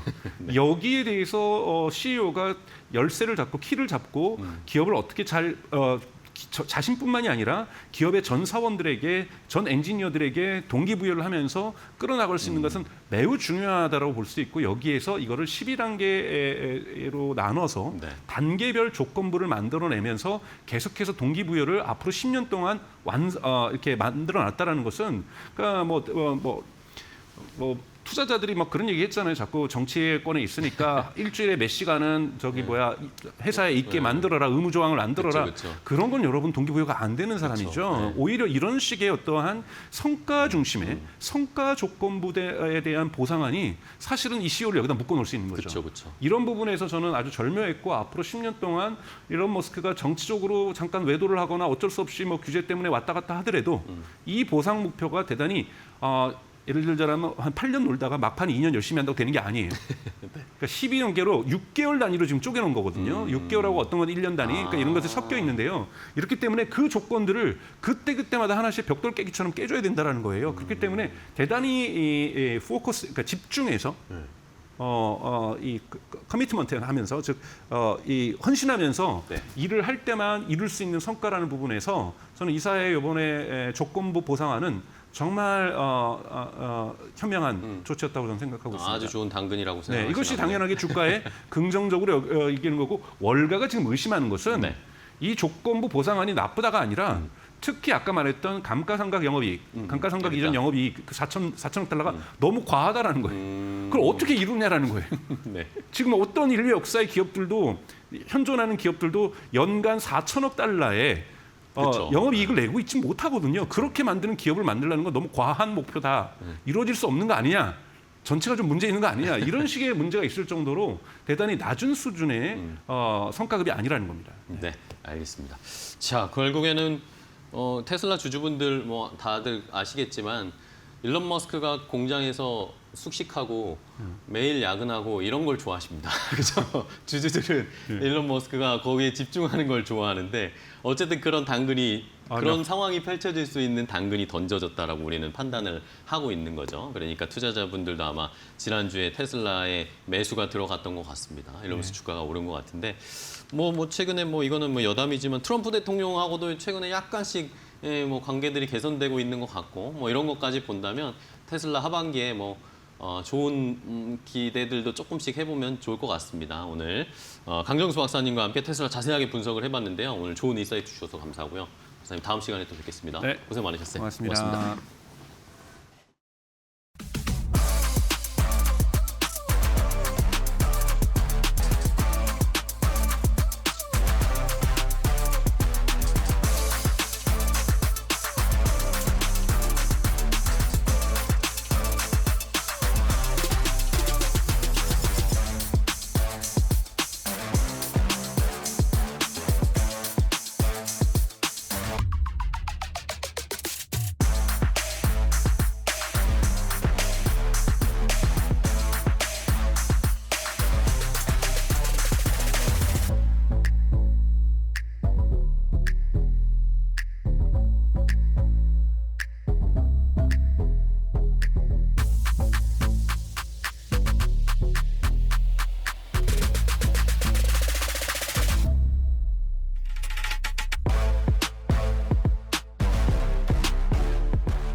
안녕하세요. 메디토크 신일섭입니다. 오늘의 주제는 대한민국 증시 드디어 승천하나 고개 들기 시작하는 지수. 정부 매년 신규 주택 27만 가구 착공 추진 발표입니다.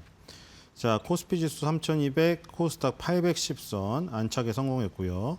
자, 지금 모습이 상당히 좋습니다. 제가 계속해서 그 지루한 기다림의 끝에 상승이 있을 확률이 높기 때문에 이 지루함도 기다릴만 하다고 계속 얘기를 드렸죠. 그리고 고양이 실타래 얘기 또 드리고 있고요. 지금 이 횡보의 구간이 상당히 길지만 그 전의 모습이 상승이었기 때문에 그 다음이 상승일 확률이 높다고 했죠. 상승 후 횡보, 그 다음에 상승. 하락은요, 하락 후 횡보, 그 다음 하락. 그러니까 지금 상승 후 횡보는 추가 상승의 가능성이 높은 것이고요. 하락 후 횡보는 추가 하락의 가능성이 높습니다. 그러니까 하락 후 횡보를 하는 지금 구간이라면 우리가 지겨운 구간이 아니라 정말 그냥 벗어나야 될 구간이죠. 그 끝에는 추가 하락이 있을 수가 있으니까요. 근데 지금 같은 경우에는 상승 후 횡보 구간이 길어지고 있기 때문에 이 그 끝에 좋은 열매를 기대하면서 기다릴 수가 있는 겁니다. 자, 하락 후 횡보를 보는 모습보다 한 괜찮은 정도가 아니죠. 하락 후 횡보는 끝이 굉장히 결말이 끔찍하게 나올 수가 있기 때문에 그 지켜보는 것 자체가 말이 안 되는 겁니다. 그냥 떠나야죠. 확률적으로 생각해서. 지켜보더라도 자기 돈은 빼야 됩니다. 자, 근데 지금 상승 후 횡보는 지금 뭔가 기대할 수 있게 만드는 지금 모습이고요. 자, 지금 이 이동평균선들이 밀집된 상황에서 조금씩 지금 위로 약간 틀려는 모습이 나옵니다. 이게 나중에 급등한 뒤에 이동평균선이 움직여서 모습이 완전 상승 N자로 보일 때쯤이면은 엄청나게 올라 있어요. 그때는 늦어요. 이동평균선이란 건 예를 들어서 5일, 짧은 건 5일, 뭐 10일, 20일, 60일 길어지잖아요. 5일 이동평균선도 5일간의 평균 이동의 흐름이잖아요. 그러니까 하루하루의 움직임이 모여서 나타나는 거라 5일 이동평균선이 움직이고 나서 움직이면 이미 일주일 뒤에 움직이는 겁니다. 그렇기 때문에 움직이기 전에 이동평균선이 모습이 확정되기 전에 이미 매수가 다 끝나 있어야 됩니다. 지금 같은 상황도 이 적립식 매수를 통해 가지고 여기서 수량을 많이 모은 상태에서 그때 급등을 맞이해야 우리가 자산의 증식을 제대로 노릴 수가 있죠. 자, 지금 모습 아주 지금 뭔가 기대를 하게 만드는 모습이라는 거. 자, 여기서 정말 한번 이번에 터지면은 역사상 신고가 갑니다. 지금 이번에 역사상 신고가를 가면 3,300 이상을 가게 되는 건데 우리가 한 번도 발 디딛지 못했던 그 새로운 미지 영역으로 가게 됩니다. 자, 코스피 3,212.87입니다. 자, 지금 조금씩 위로 지금 움직이고 있는 모습 보이죠, 지금? 자, 이 이동평균선들이 밀집된 게 풀리면, 그렇죠? 그 모습이 나타납니다. 우리 마치 지금 4월달에서 5월달 지나면서 풀리기 시작하면서 이동평균선이 풀리기 시작하면서 급등했던 그때죠. 자, 지금 수렴을 아주 잘하고 있습니다. 자, 좀 기대를 해보고요. 코스닥도 마찬가지죠. 수렴이 지금 풀리려고 하고 있는 지금 상황입니다. 자, 그래서 이제 수급이 받쳐주면 저 풀리는 과정이 지금 원활하게 일어나는데요. 지금 1,570억 사고 있네요. 자, 지난주 금요일날 1,700억 판 거를 그대로 되돌려줬습니다. 아직 시간이 더 남았기 때문에 지난주 금요일가는 이미 넘어선 게 기정사실하고요. 코스닥은 470억. 지금 코스닥은 수급이 좋지 않지만 주가가 오르고 있습니다. 그리고 지난주에 5일 중에 4일을 샀죠. 그러니까 지금 흐름상 거래소, 코스닥 다 지금 수급이 좋습니다. 자, 거래소 시가총액 상위.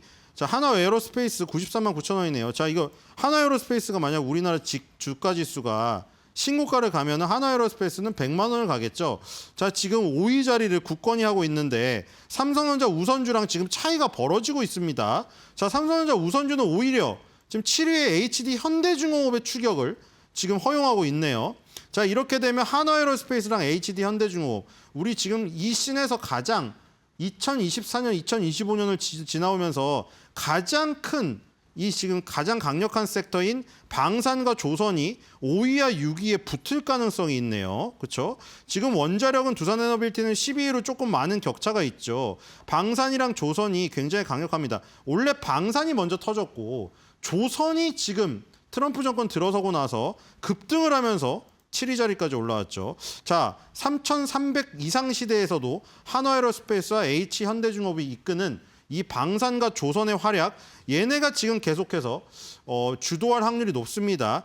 이 신고가, 역사적 신고가를 간다고 해서 여기서 얼굴이 새롭게 바뀌기에는 어렵다는 생각이 듭니다. 이미 지금 주인공의 역할을 하고 있는 이들이 더욱더 역사상 신고가를 가면서 3,300 이상에서 거품을 만들면서 어느 시점에서 꺼질지 모르지만 거품을 만드는 주역들도 지금의 주인공이 될 가능성이 크기 때문에 새로운 얼굴을 찾기보다는 지금의 주인공들이 얼마나 더 갈 수 있을 것인지, 내가 어디서 얼만큼 진입을 할 것인지, 아니면 차익 실현을 하고 어느 정도 비중을 남겨두고 갈 것인지, 그거를 생각해야 될 때가 아닌가 이런 생각이 듭니다. 자, 한화 에어로스페이스 특징주로 봤고요. 자, 코스닥은 알테오젠, 에코프로 BM, 그다음에 3위 자리가 바뀌었습니다. 에코프로가 지금 4위로 밀려났고요. 파마리서치가 지금 3위까지 올라갔네요. 아, 이 대단하네요. 지금 파마리서치가 상장할 때만 해도 이 증권사에서 제2의 메디톡스다 뭐 이런 얘기 나왔는데 지금 오히려 메디톡스와의 격차는 엄청나게 커져버렸습니다. 자, 파마리서치 지금 3위까지 올랐는데, 물론 에코프로 BM, 알테오젠 여기랑은 격차가 크죠. 3위부터가 따다다닥 붙어 있는데 따다다닥 붙어 있는 것 중에 지금 최고치를 갔습니다. 파마리서치는 3위 자리까지가 최고로 갈 수 있는, 지금 현재 갈 수 있는 곳이고요. 그 다음에 지금 거래소에서는 아까 말한 대로 HD, 한화에어로스페이스가 삼성바이오로직스 밑에 가장 가까이 갈 수 있는 자리까지 일단 갔죠. 자, 파마리서치가 여기서 얼마나 더 오를 수 있을지 한번 지켜봐야 될 것 같고요. 자, 지금 상승률 상위 섹터 보겠습니다. 모듈료 주택, 그다음에 건설 중소형, 조선기자재 이 순서로 되어 있는데요. 지금 1위랑 2위가 다 건설 관련인데, 자, 지금 27만 가구 착공 추진 발표가 나왔네요. 지금 이 공급에 대한 문제를 결국에는 이 지적을 하고 거기다가 핀포인트를 박은 것 같아요. 신규 주택을 매년 27만 가구를 여기저기 이제 발굴해가지고 땅을 발굴해서 공급 주택을 늘리겠다는 건데, 이것 때문에 지금 건설 기자재 이런 것들이 오늘 강한 모습입니다. 오랜만이죠. 자, 우리나라는 사실 이 건설 중소형주라고 되어 있는 것, 여기도 좀 그렇죠. 건설, 우리가 대형 건설사라고 불리는 것도 좀 그렇고요. 왜냐면 뭐 순살 어쩌고 막 이래가지고 한참 안 좋았었잖아요. 그리고 중소형 건설사들은 옛날부터 이건 정치 테마로 얽힌 것들이 너무 많아가지고 지저분해졌어요. 그리고 이 건설 자재 업체들 있죠. 이건 시가총액이 너무 작습니다. 자, 그래서 지금 뭐 외국의 지금 미국의 어떤 건설업체랑 비교하기는 좀 그런데, 자, 일단 모듈료 주택 보겠습니다. 여기 금강공업이라는 회사가 18.43% 오르고 있죠. 금강공업이라는 회사, 이 회사가 거푸집 만드는 회사입니다. 우리가 그 뼈대죠, 뼈대 그 건물을 세울 때 맨 처음에 이제 땅에다가 말뚝을 박아요. 우리 높은 건물들 쓰러지지 않게 말뚝을 박는데 그게 콘크리트 파일입니다. 그 콘크리트 파일을 박은 다음에 이제 뼈대에 해당하는 뼈대를 세우고 그 안에다가 이제 시멘트랑 이런 걸 세워 넣으면서 위로 올리는 거죠. 마지막에 창호도 할 거고요. 페인트도 할 거고, 이런 것들이 다 건자재 업체들이죠. 금강공업 같은 경우에는 가장 기초가 되는 초반에 있는 거죠. 땅 말뚝을 박는 콘크리트 파일, 그다음에 올리는 거푸집, 이런 것들이 건설 아주 초기 국면에 들어가는 공정들입니다. 그래서 이런 것들이 먼저 움직인다고 보시면 될 것 같고요. 맨 나중에는 페인트 업체가 움직이겠죠. 조선주가 다 움직이고 나서 노루홀딩스 같은 페인트주가 움직였습니다. 물론 노루홀딩스는 페인트 업황으로만 움직인 게 아니라 자사주 매입부 소각 이런 것 때문에 움직인 부분도 있죠. 근데 조선에서도 마찬가지입니다. 맨 나중에 페인트 칠하겠죠. 건설에서도 아파트를 다 만들어 놓고 외벽에 색칠을 합니다. 그러니까 페인트주는 건설이든 조선이든 맨 마지막 공정에 해당되면서 이 시세의 어떤 그 분류에서도 맨 마지막 단계에 가는 모습이 많다. 물론 맨 마지막 단계 한 번 가고 끝나는 게 아니라 이게 시세가 확산되면 이게 두세 번 정도 돕니다. 우리 지금 방산에서도 경험하셨고, 조선에서도 경험하셨고, 바이오에서도 경험하셨죠. 금융에서도 경험하셨고, 이런 것들이 몇 번, 두세 번 순환하면서 1등주들은 한 몇 번 갑니까? 두세 번 정도 가죠. 그래서 후발주도 또 낙소 효과로 떨어지면은 몇 번 돌아옵니다. 물론 1번 타자보다 많이 안 가죠. 1번 타자한테 5번 정도 타순 들어오면 야구랑 똑같죠. 7, 8번 타자한테 몇 번 정도 돌아와요. 3번 정도 돌아옵니다. 야구 경기 보시면은 똑같은 거죠. 그러니까 선도주를 해야 되는 이유가 기회가 더 많은 거죠. 그거랑 똑같은 거고요. 어쨌든 간에 후순위에 있는 거는 기회가 적을 수밖에 없다. 어쨌든 모듈러 주택 금강호흡이 지금 처음에 오르기 시작하는 거는 지금 27만 가구 착공 추진 발표가 나오고 나서 가장 먼저 앞에 있는 공정이라서 움직이고 있다고 보시면 될 것 같고요. 건설 중소형주입니다. 자, 여기 아까 말씀드렸다시피 정치 테마주로 얽힌 경우가 굉장히 많았었고 아니면 지역 테마, 정책 테마로 얽힙니다. 뭐 어디다가 뭐 수도를 이전한다더니 이런 걸로 예전부터 얽혀가지고 사실 차트들이 상당히 지저분하긴 하거든요. 자, KD 같은 경우는 735원입니다. 너무 지금 작은 기업이죠. 자, 동신건설은 700원, 100원대가 아니어서 보긴 하는데 동신건설도 차트를 보시면 이렇습니다. 옛날부터 이것도 정치템으로 엄청나게 얽힌 종목들이라 이 시세를 보십시오. 2020년에 3,300원에서 7만 원을 갖다가 다시 3,000원대로 돌아갔고요. 2025년도 올해도 마찬가지입니다. 밑에서 10,000원대에서 시작해서 8만 원 가까이 갔다가 다시 10,000원으로 옵니다. 자, 이 변동성을 보십시오. 8배를 갖다가 8분의 1 토막이 납니다. 그러니까 지금 어떻게 해야겠어요? 이거는 정말 잘 뛰어들었다가 내릴 자신이 없으면 한번 이렇게 막 얽히기 시작하면은 이건 거의 족쇄입니다. 족쇄. 정말 조심해야 될 것 같고요. 월봉인데도 이렇게 아래 꼬리, 위 꼬리를 보세요. 엄청나죠. 이게 일봉이 아니라 월봉입니다.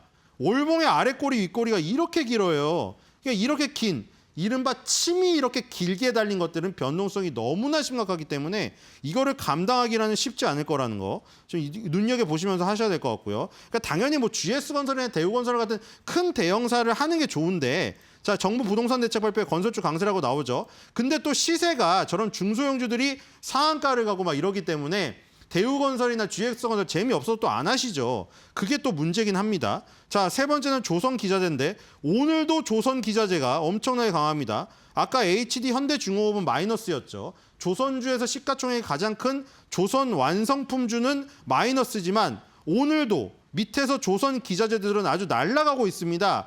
자, 세진중공업이 22.54, 한라IMS가 21.93 두 개가 지금 22%가 넘거든요. 3위는 오리엔탈 전공입니다. 이거 오리엔트 전공이랑 헷갈리시면 안 되죠. 오리엔트 전공, 그 오리엔트 시계 만드는 지금 현 대통령 테마주였습니다. 그 오리엔트랑 오리엔탈이랑 잘 구별하셔야 돼요. 자, 그리고 지금 세진중공업이 놀랍습니다. 역사상 신고가를 갔거든요. 자, 어마어마하죠. 여기 또 나오네요. 저번에 보여드린 거랑 똑같네요. 자, 한국카본 저번에 설명드리지 않았습니까? 제가 이 종합주가지수 4개월 이 기다리는 게 지겹더라도 그 끝을 보면서 희망을 갖고 기다릴 수 있다고 설명을 드리면서 예로 보여드렸던 게 한국카본이었죠. 한국카본 4년 동안 계속 횡보하다가 15,000원 돌파되니까 어떻게 됐습니까? 미친 듯이 날아가고 있죠. 지금 그 후발을 계속 찾아야 된다고 했잖아요. 그 다음 세진중공업이었네요. 그렇죠? 세진중공업도 지금 5년짜리입니다. 이거. 5년 동안 10,000원을 못 넘고 계속 거기서 부딪히면서 횡보하다가 이번 연도에 10,000원 뚫으니까 어디까지 갔습니까? 지금 25,000원까지 갔습니다. 자, 이런 거예요. 장기간 이 횡보 구간이 길어지면 길어질수록 그 대신에 전제 조건은 뭐죠? 그 전에가 상승이었어야 돼요. 그 전에 상승한 뒤에 횡보 구간이 길면 길수록 만약에 그 벽이 깨질 때는 에너지 포텐이 폭발한다는 거죠. 지금 세진중공업 이번 달에만 고가상으로 63.59% 올랐습니다. 자, 세진중공업 뭐 만드는 회사죠? 선실 만드는 회사거든요. 선실. 자, 요것도 마찬가지죠. 페인트가 가장 나중이라고 했는데 선실 언제 만들어요? 중요한 거 다 만들고 선실 나중에 만들잖아요. 그렇죠? 한국카본은 본행제 만드는 업체고 LNG선 본행제. 그러니까 이것도 순서대로 간 거예요. 여러분 또 뒤에 거를 또 찾아보시기 바라고요. 자, 오늘 그래서 건설이 하나 또 붙었습니다. 건설이 지금 27만 호 이 착공 추진 발표 때문에 얼마나 갈진 모르겠지만 그동안 조방원 하던 거에서 어떤 또 업종이 붙을까 조금 지금 탐색 구간인데 오늘 일단 건설이 조금 발동을 걸긴 했습니다. 이게 뭐 건설이 조방원에 낄지 안 낄지는 더 지켜봐야 될 것 같아요. 그래서 오늘만큼은 건설 조선이 강하죠. 지금 상승률 상위 섹터 3개가 다 건설 조선입니다. 그래서 건설과 조선의 건조를 따서 건조 테마 혹은 제가 피부가 건조할 때도 건조죠. 그걸 넣어가지고 지금 사파를 만들었는데 너무 건조한 나머지 불이 났습니다. 물론 실제로 저렇게 화재가 나면 안 되겠죠. 비유해서 얘기 드린 거고요. 오늘의 한 줄 매도평은 바로 그 건설과 조선의 건조할 때 건조에 동음 2열을 넣어서 만들었습니다. 시세가 건조하니 불이 활활활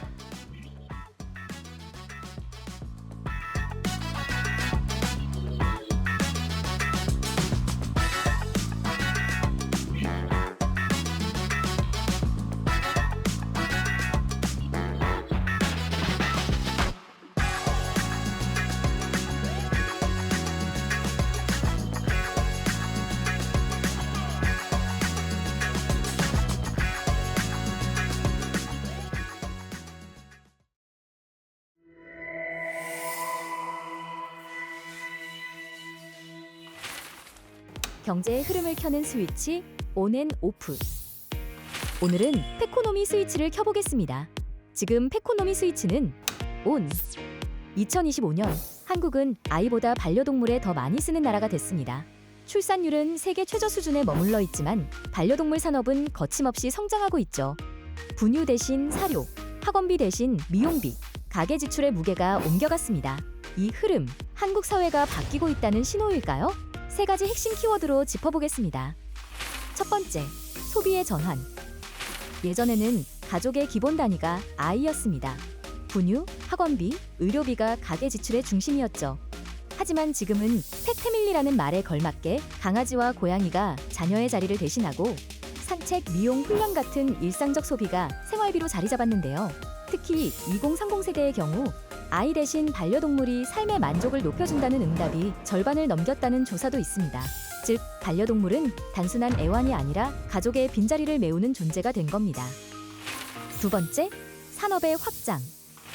과거에는 사료와 장난감 같은 제한된 소비에 머물렀다면 지금은 보험, 의료, 금융, 여행, 플랫폼까지 생활 전반으로 확장됐습니다. 펫보험은 병원비 부담을 줄이는 안전망이 됐고 항공사는 반려동물 전용 좌석을 운영합니다. 앱은 건강 데이터를 분석해 맞춤형 사료를 추천하죠. 기업들이 뛰어드는 이유는 분명합니다. 반려동물 소비가 더 이상 선택이 아니라 생활의 필수 영역이 됐기 때문입니다. 병원 진료, 예방접종, 정기검진, 구독형 서비스까지 사람의 생활비처럼 꾸준히 이어지는 지출이 됐습니다. 세 번째, 사회의 명암. 반려동물은 개인의 삶에 위안과 활력을 줍니다. 아이 대신 반려동물이 가족의 자리를 채우며 일상의 즐거움과 안정감을 불어넣고 있습니다. 하지만 그 이면에는 부담도 존재합니다. 병원비와 돌봄 비용은 해마다 오르고 행복을 주는 존재가 동시에 경제적 짐이 되고 있죠. 더 나아가 이 흐름은 사회 전반에도 영향을 미치고 있습니다. 출산율은 반등하지 못한 채 반려동물이 가족의 빈자리를 대신하는 현실이 굳어지고 있고 프리미엄 서비스가 확산되면서 양육에도 계층 격차가 나타나고 있습니다. 결국 페코노미는 행복과 부담, 활력과 그림자가 교차하는 이중적 현실입니다. 페코노미의 스위치, 생활 소비를 키우는 흐름은 확실합니다. 그러나 경제의 판을 바꿀 힘이 될지는 더 두고 볼 일입니다.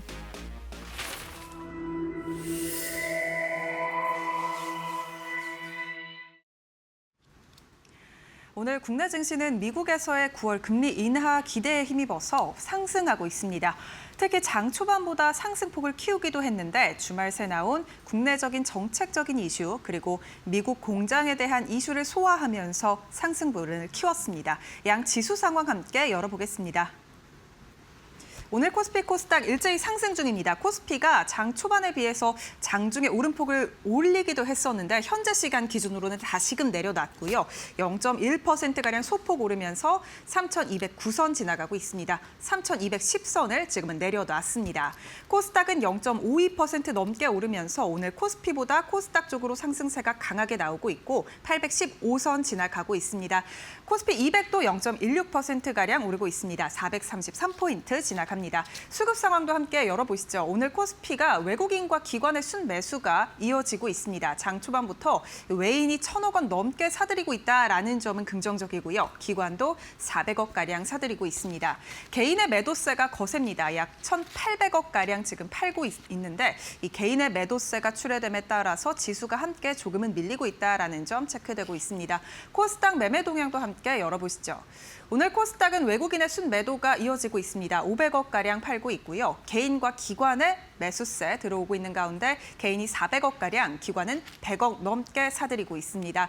오늘 원달러 환율 시장도 함께 체크해 보시죠. 일단 간밤 달러 인덱스가 내려왔지만 원달러 환율도 1,390원대에서 내려온 모습 보여주고 있습니다. 1,389원 선에서 움직이고 있습니다.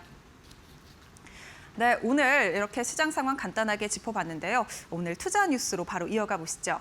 정부가 수도권 주택 공급 부족을 해소하기 위해 총 135만 가구를 공급합니다. 수도권에서 매년 신규 주택 27만 가구 착공을 추진해서 2030년까지 총 135만 가구를 공급한다는 건데요. LH가 주택 용지를 민간에 매각하지 않고 직접 시행하는 방식으로 공급 속도를 늘리고요. 노후시설과 유휴부지 등을 최대한 활용해서 도심 공급을 확대할 것이라고 밝혔습니다. 앞으로 LH가 조성한 주택 용지는 전량 직접 공급해서 공급 속도를 늘리게 되는데 이에 따라서 물량도 확대되게 되고요. 개발 이익은 공공이 환수하는 체계로 바뀌게 됩니다. 공급을 조기 달성하기 위해서 수도권 공공택지 사업 속도를 높이는 방안도 시행할 예정인데요. 서울 서리풀 지구 등 기존 지구는 6개월 이상 속도를 단축하고 신규 지구는 1년 6개월 이상 단축할 계획입니다. 이 같은 수도권 주택 공급 확대 방안 소식에 건설 관련주들 오늘 시장의 주목 크게 받고 있습니다. 동신건설이 13% 넘게 튀어오르고 있고요. 19,070원 선 지나가고 있습니다. 금호건설도 오늘 11% 넘게 오르고 있습니다. 4,150원 선 지나가고 있고요. 대형 건설주 단에서의 상승도 눈에 띄는데 현대건설이 1%가량 오르고 있습니다. 62,200원 선 지나가고 있고요.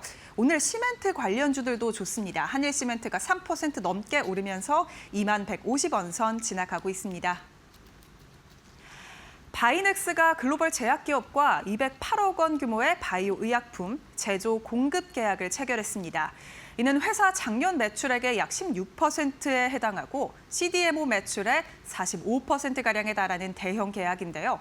바이넥스는 이번 계약을 통해 해당 제품을 올해 12월부터 본격 생산하고 2026년 내로 전량 공급할 예정이라고 밝혔습니다. 바이넥스는 글로벌 CDMO 파트너로서의 입지를 빠르게 강화 중인데요. 앞서 미국 상원이 지난해 무산됐던 생물보안법을 재추진하면서 바이넥스 등의 국내 CDMO 기업들의 반사이 기대감도 커지고 있죠. 글로벌 공급망 재편 속에 중국 CDMO를 대체할 것으로 꼽히기 때문인데요. 관련 주들 주가 흐름 함께 체크해 보겠습니다.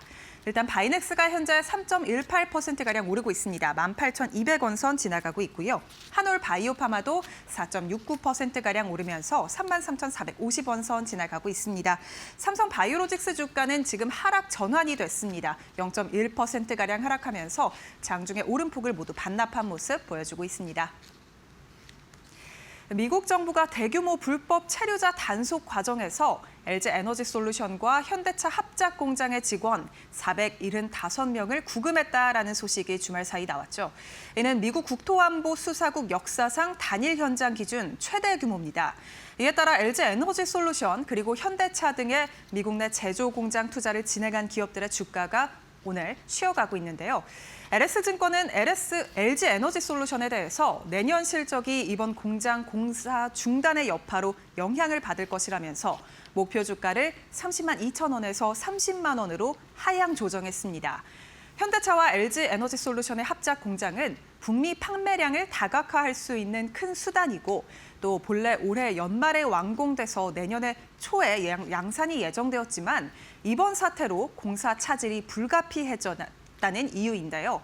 도널드 트럼프 미국 대통령은 미국과 한국의 관계로는 문제가 없다고 밝혔지만 구금 등 이민국의 절차를 옹호하는 발언을 했습니다. 대통령실은 구금된 근로자의 석방 교섭이 마무리됐다고 밝혔지만 향후 대미 투자를 감행한 기업들에 대한 우려감은 커지고 있습니다. 오늘 관련 주가 흐름 함께 체크해 보겠습니다. 일단 LG에너지솔루션이 현재 시간 기준으로 지금 상승 전환이 됐습니다. 강보합권에서 움직이고 있고요. 34만 3천 원 선 지나가고 있습니다. 현대차 주가가 오늘 1%가량 내림세입니다. 0.91%가량 하락하면서 21만 7,500원 선 지나가고 있고요.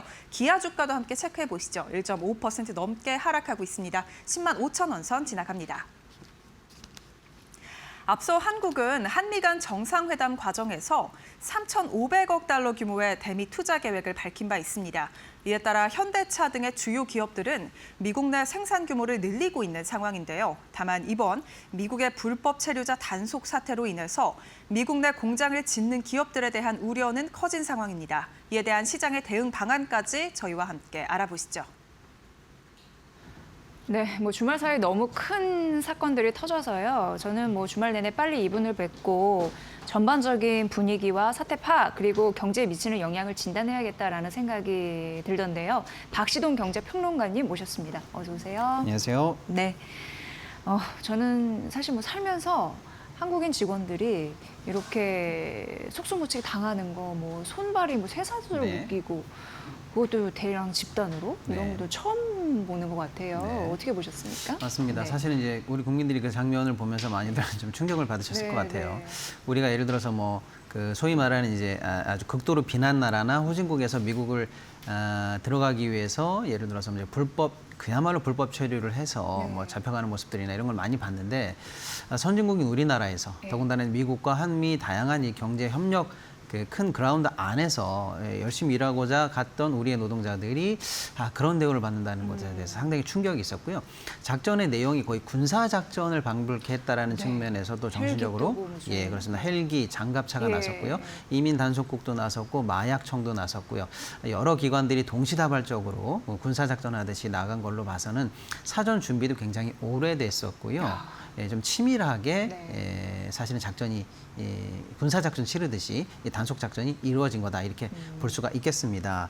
이제 사태가 사실은 굉장히 심각한데 일단 그 현장을 보면요, 현대차와 LG 에너지 솔루션이 함께 만드는 합작 배터리 공장이에요. 여기는 현대 쉽게 말하면 이제 현대제철, 모비스, 현대자가 다 들어가는 현대의 캠퍼스거든요. 네. 그 중에 바로 배터리를 인근에서 만들어서 바로 공급할 수 있도록 하기 위한 배터리 공장이에요. 네. 여기가 이번에 단속이 됐는데 단속된 사람들은 약 475명으로 보이고요. 그 중에서 이제 우리나라 근로자분들이 약 300여 분으로 현재 추정이 되는데 정확하게 보면은 현재 나오는 보도에 따르면 현대 쪽 정직원은 없는 것 같아요. 엄밀하게 보면 LG 엔솔 LG 쪽과 네. 그 하청업체나 지하청 협력업체 이쪽 분들이 이제 많이 이번에 단속된 걸로 보이는데요. 사안의 배경을 이제 살펴보면 이제 배터리 공장 같은 경우에 사실은 여러분들께 아셔야 되는 게 이게 설계도만 지어주고 아무 시공업체나 예. 선정해서 지어봐 해도 짓지를 못합니다. 그렇죠. 이 굉장히 미세한 공정이 있고요. 네, 숙련된 인력 그렇습니다. 필요하고. 그다음에 네. 공장의 설계 자체가 사실은 보안이에요. 예. 왜냐하면 이게 수율을 결정짓거든요. 특히 이제 거기 들어가는 그 소재나 이런 거에 들어가는 온도, 습도, 네. 시스템 이런 거에 따라서 완성도가 너무 달라지기 때문에 이 공장에 대한 전문적인 노하우나 이런 게 없는 사람들이 지으면 지어지지를 맞습니다. 않는 공장입니다. 예. 그래서 결국에는 미국 입장에서는 현대나 배터리 우리 LG 엔솔이나 다 같이 미국에 투자하라라고 해서 우리가 그러니까요. 미국의 쉽게 말하면 이제 리쇼어링 요구에 맞춰서 우리가 투자하러 들어갔고 예.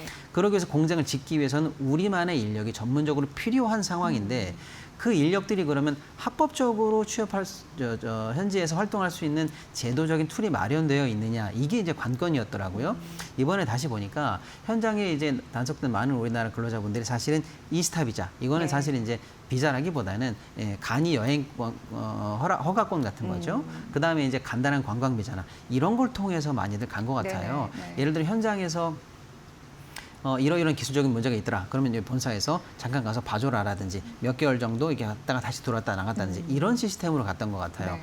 그러면 근본적으로 단속이 되지 않기 위한 합법적인 체류 비자를 받았으면 될 거 아니냐라고 하는데요.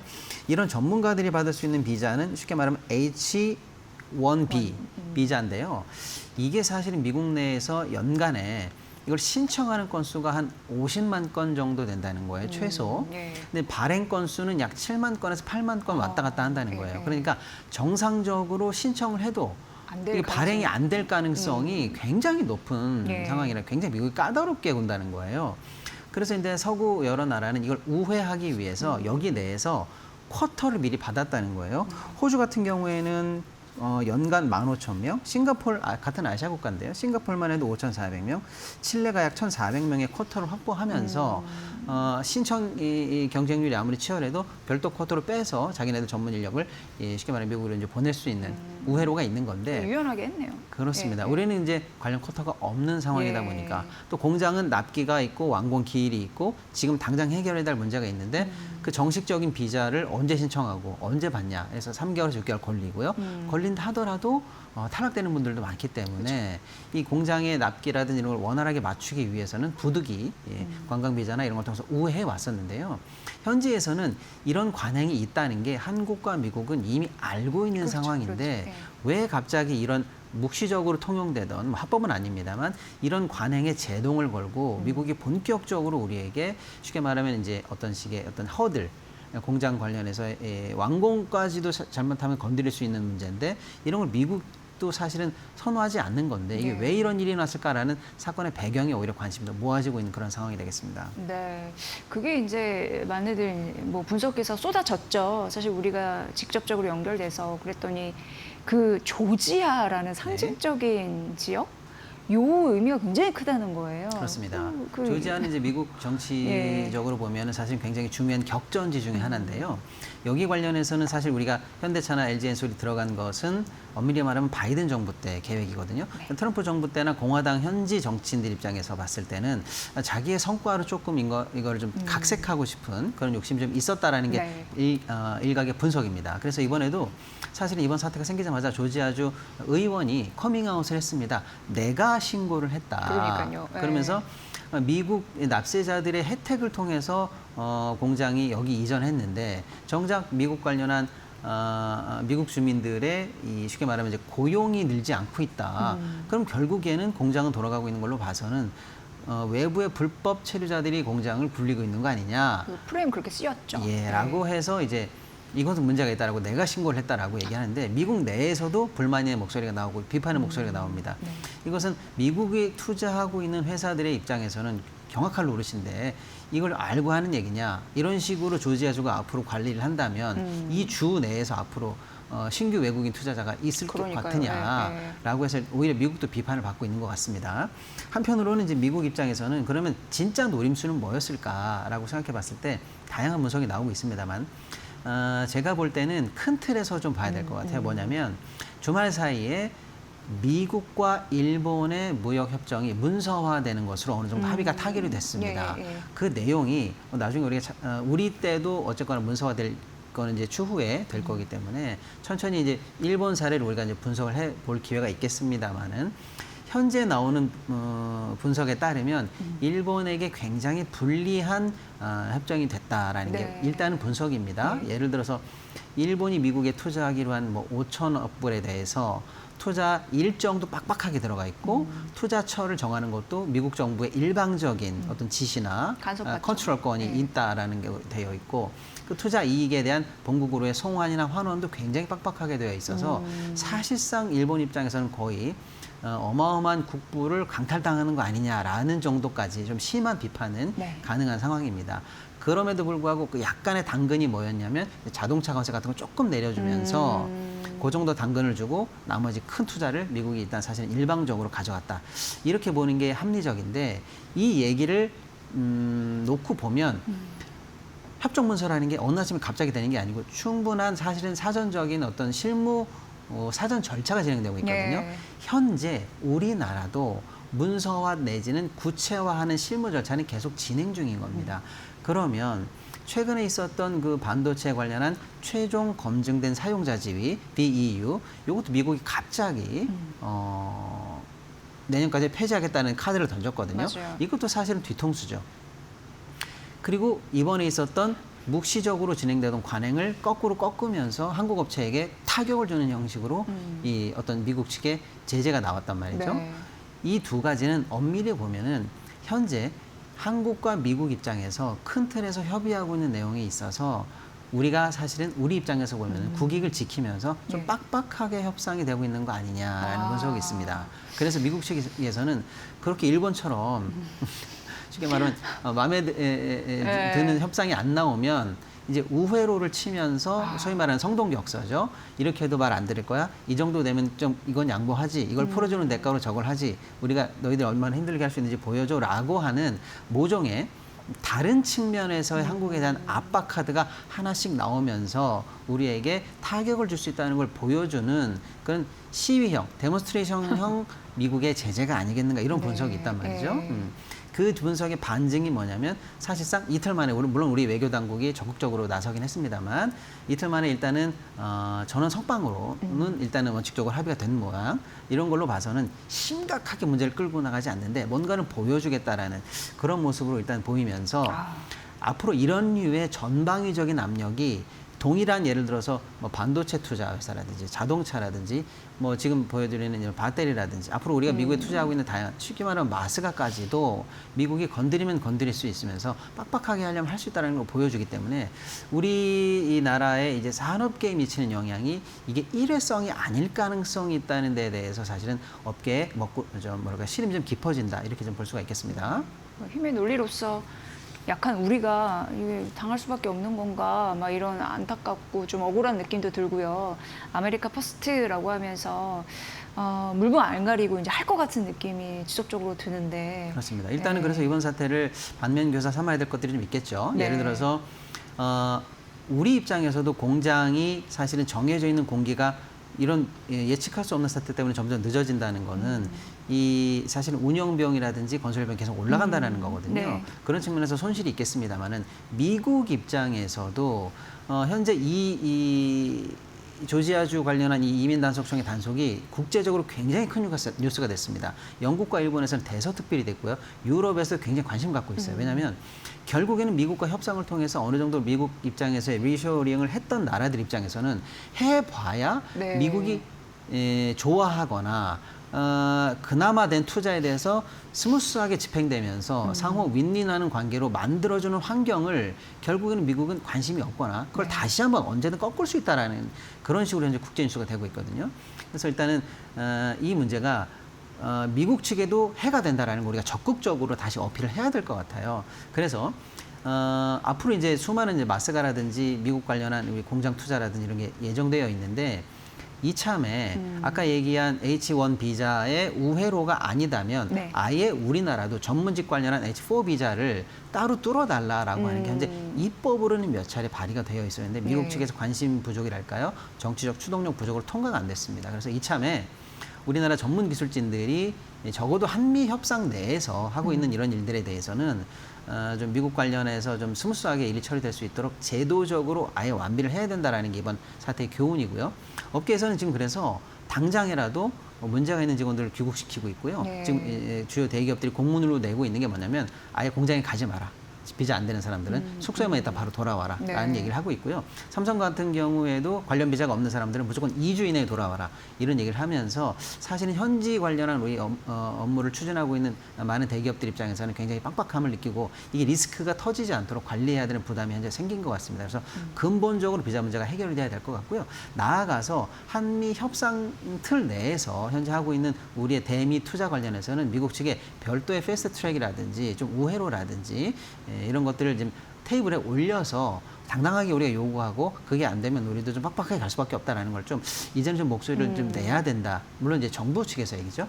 그런 게 이제 근본적인 사태의 해법이 아닐까 이런 얘기가 좀 나오고 있습니다. 네. 이건 뭐 언제까지 비위를 맞춰야 되는 건지 모르겠습니다만 좀 답답한 현실 같습니다. 아무튼 우리도 우리의 목소리를 내야 될 것 같습니다. 투자도 해주는데 네. 말이죠.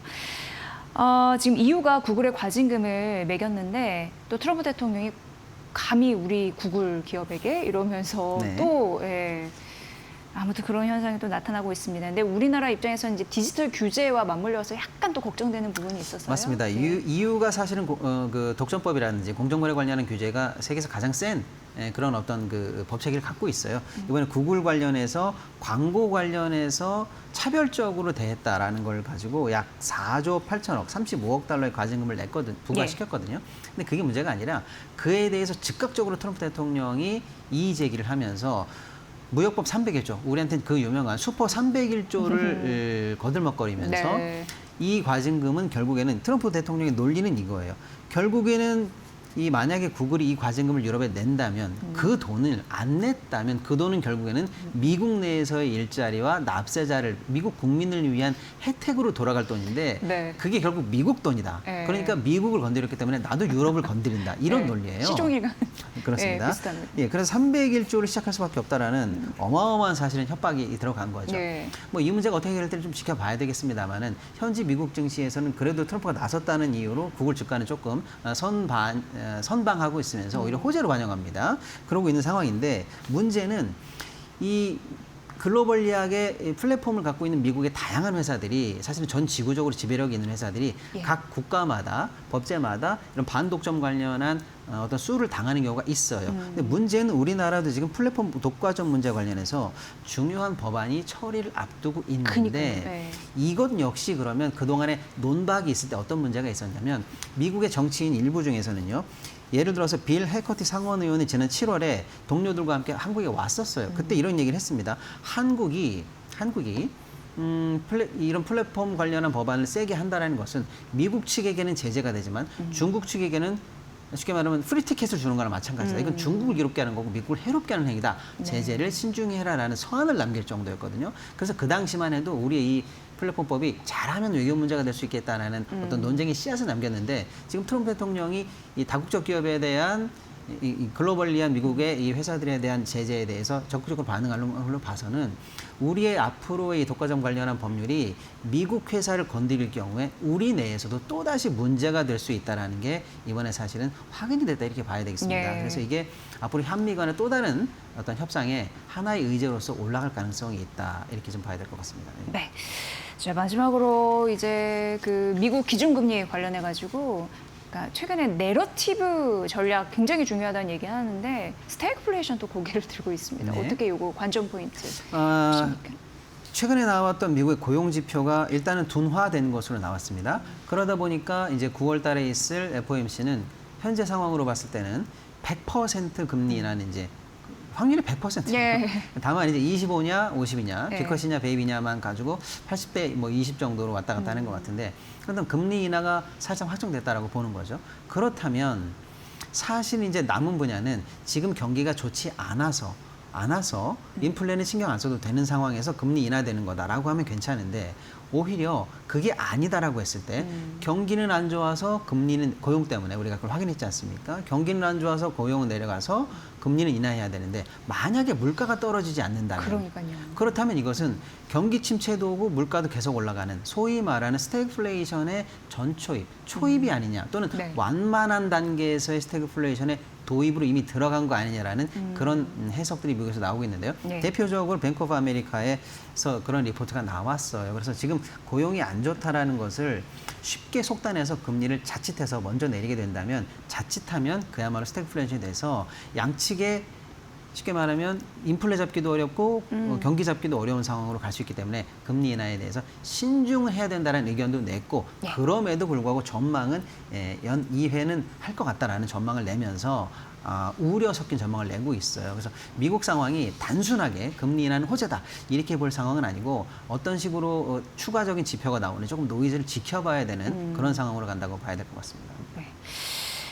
참 그럼에도 불구하고 뉴욕 증시는 사상 최고치를 치고 있어서요. 네, 투자자들 입장에서는 막 베팅한다고 하는데 참 우리 입장에서는 여러 가지 감정이 듭니다.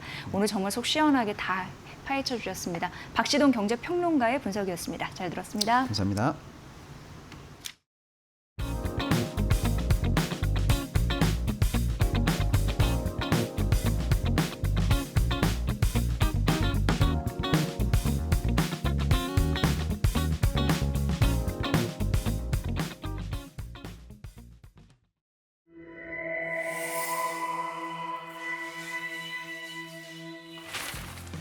경제의 흐름을 켜는 스위치 온앤오프. 오늘은 실용외교의 스위치를 켜보겠습니다. 지금 실용외교 스위치는 온. 2025년 8월 이재명 대통령은 첫 미국 방문에서 트럼프 대통령과 정상회담을 가졌습니다. 경제, 안보, 동맹 세 가지 의제를 실리 중심으로 풀어낸 이번 만남. 과연 어떤 이야기를 나눴을까요? 세 가지 핵심 포인트로 짚어보겠습니다. 첫 번째는 경제입니다. 이 대통령이 꺼낸 카드는 바로 조선업, 미국의 새로운 조선소를 짓고 해군 함정 수리와 인력 훈련까지 지원하겠다는 제안이었습니다. 규모는 약 1,500억 달러. 트럼프의 구호 메이크 아메리카 그레이트 어게인을 변형해 메이크 아메리카 쉽빌딩 그레이트 어게인, 줄여서 MASGA라고 이름 붙였습니다. 쉽게 말해 한국이 배를 만들어 미국 경제를 돕겠다는 신호였습니다. 이건 단순한 외교 제스처가 아니라 실제 일자리와 산업을 건드린 카드였죠. 두 번째는 안보입니다.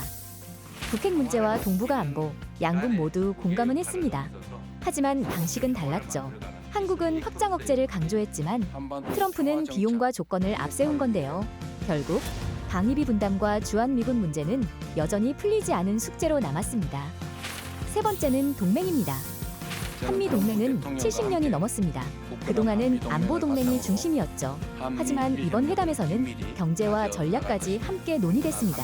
즉, 군사만이 아닌 산업과 지정학까지 묶는 새로운 동맹의 틀. 실용 외교는 동맹의 스위치를 다시 켠 겁니다. 빌 게이츠가 한국에 와서 백신과 기술 협력이라는 의제를 남겼듯 이재명 대통령은 조선업과 경제 협력이라는 카드를 내밀었습니다. 백악관에서 켜진 실용 외교의 스위치. 앞으로 어떤 불빛으로 이어질까요?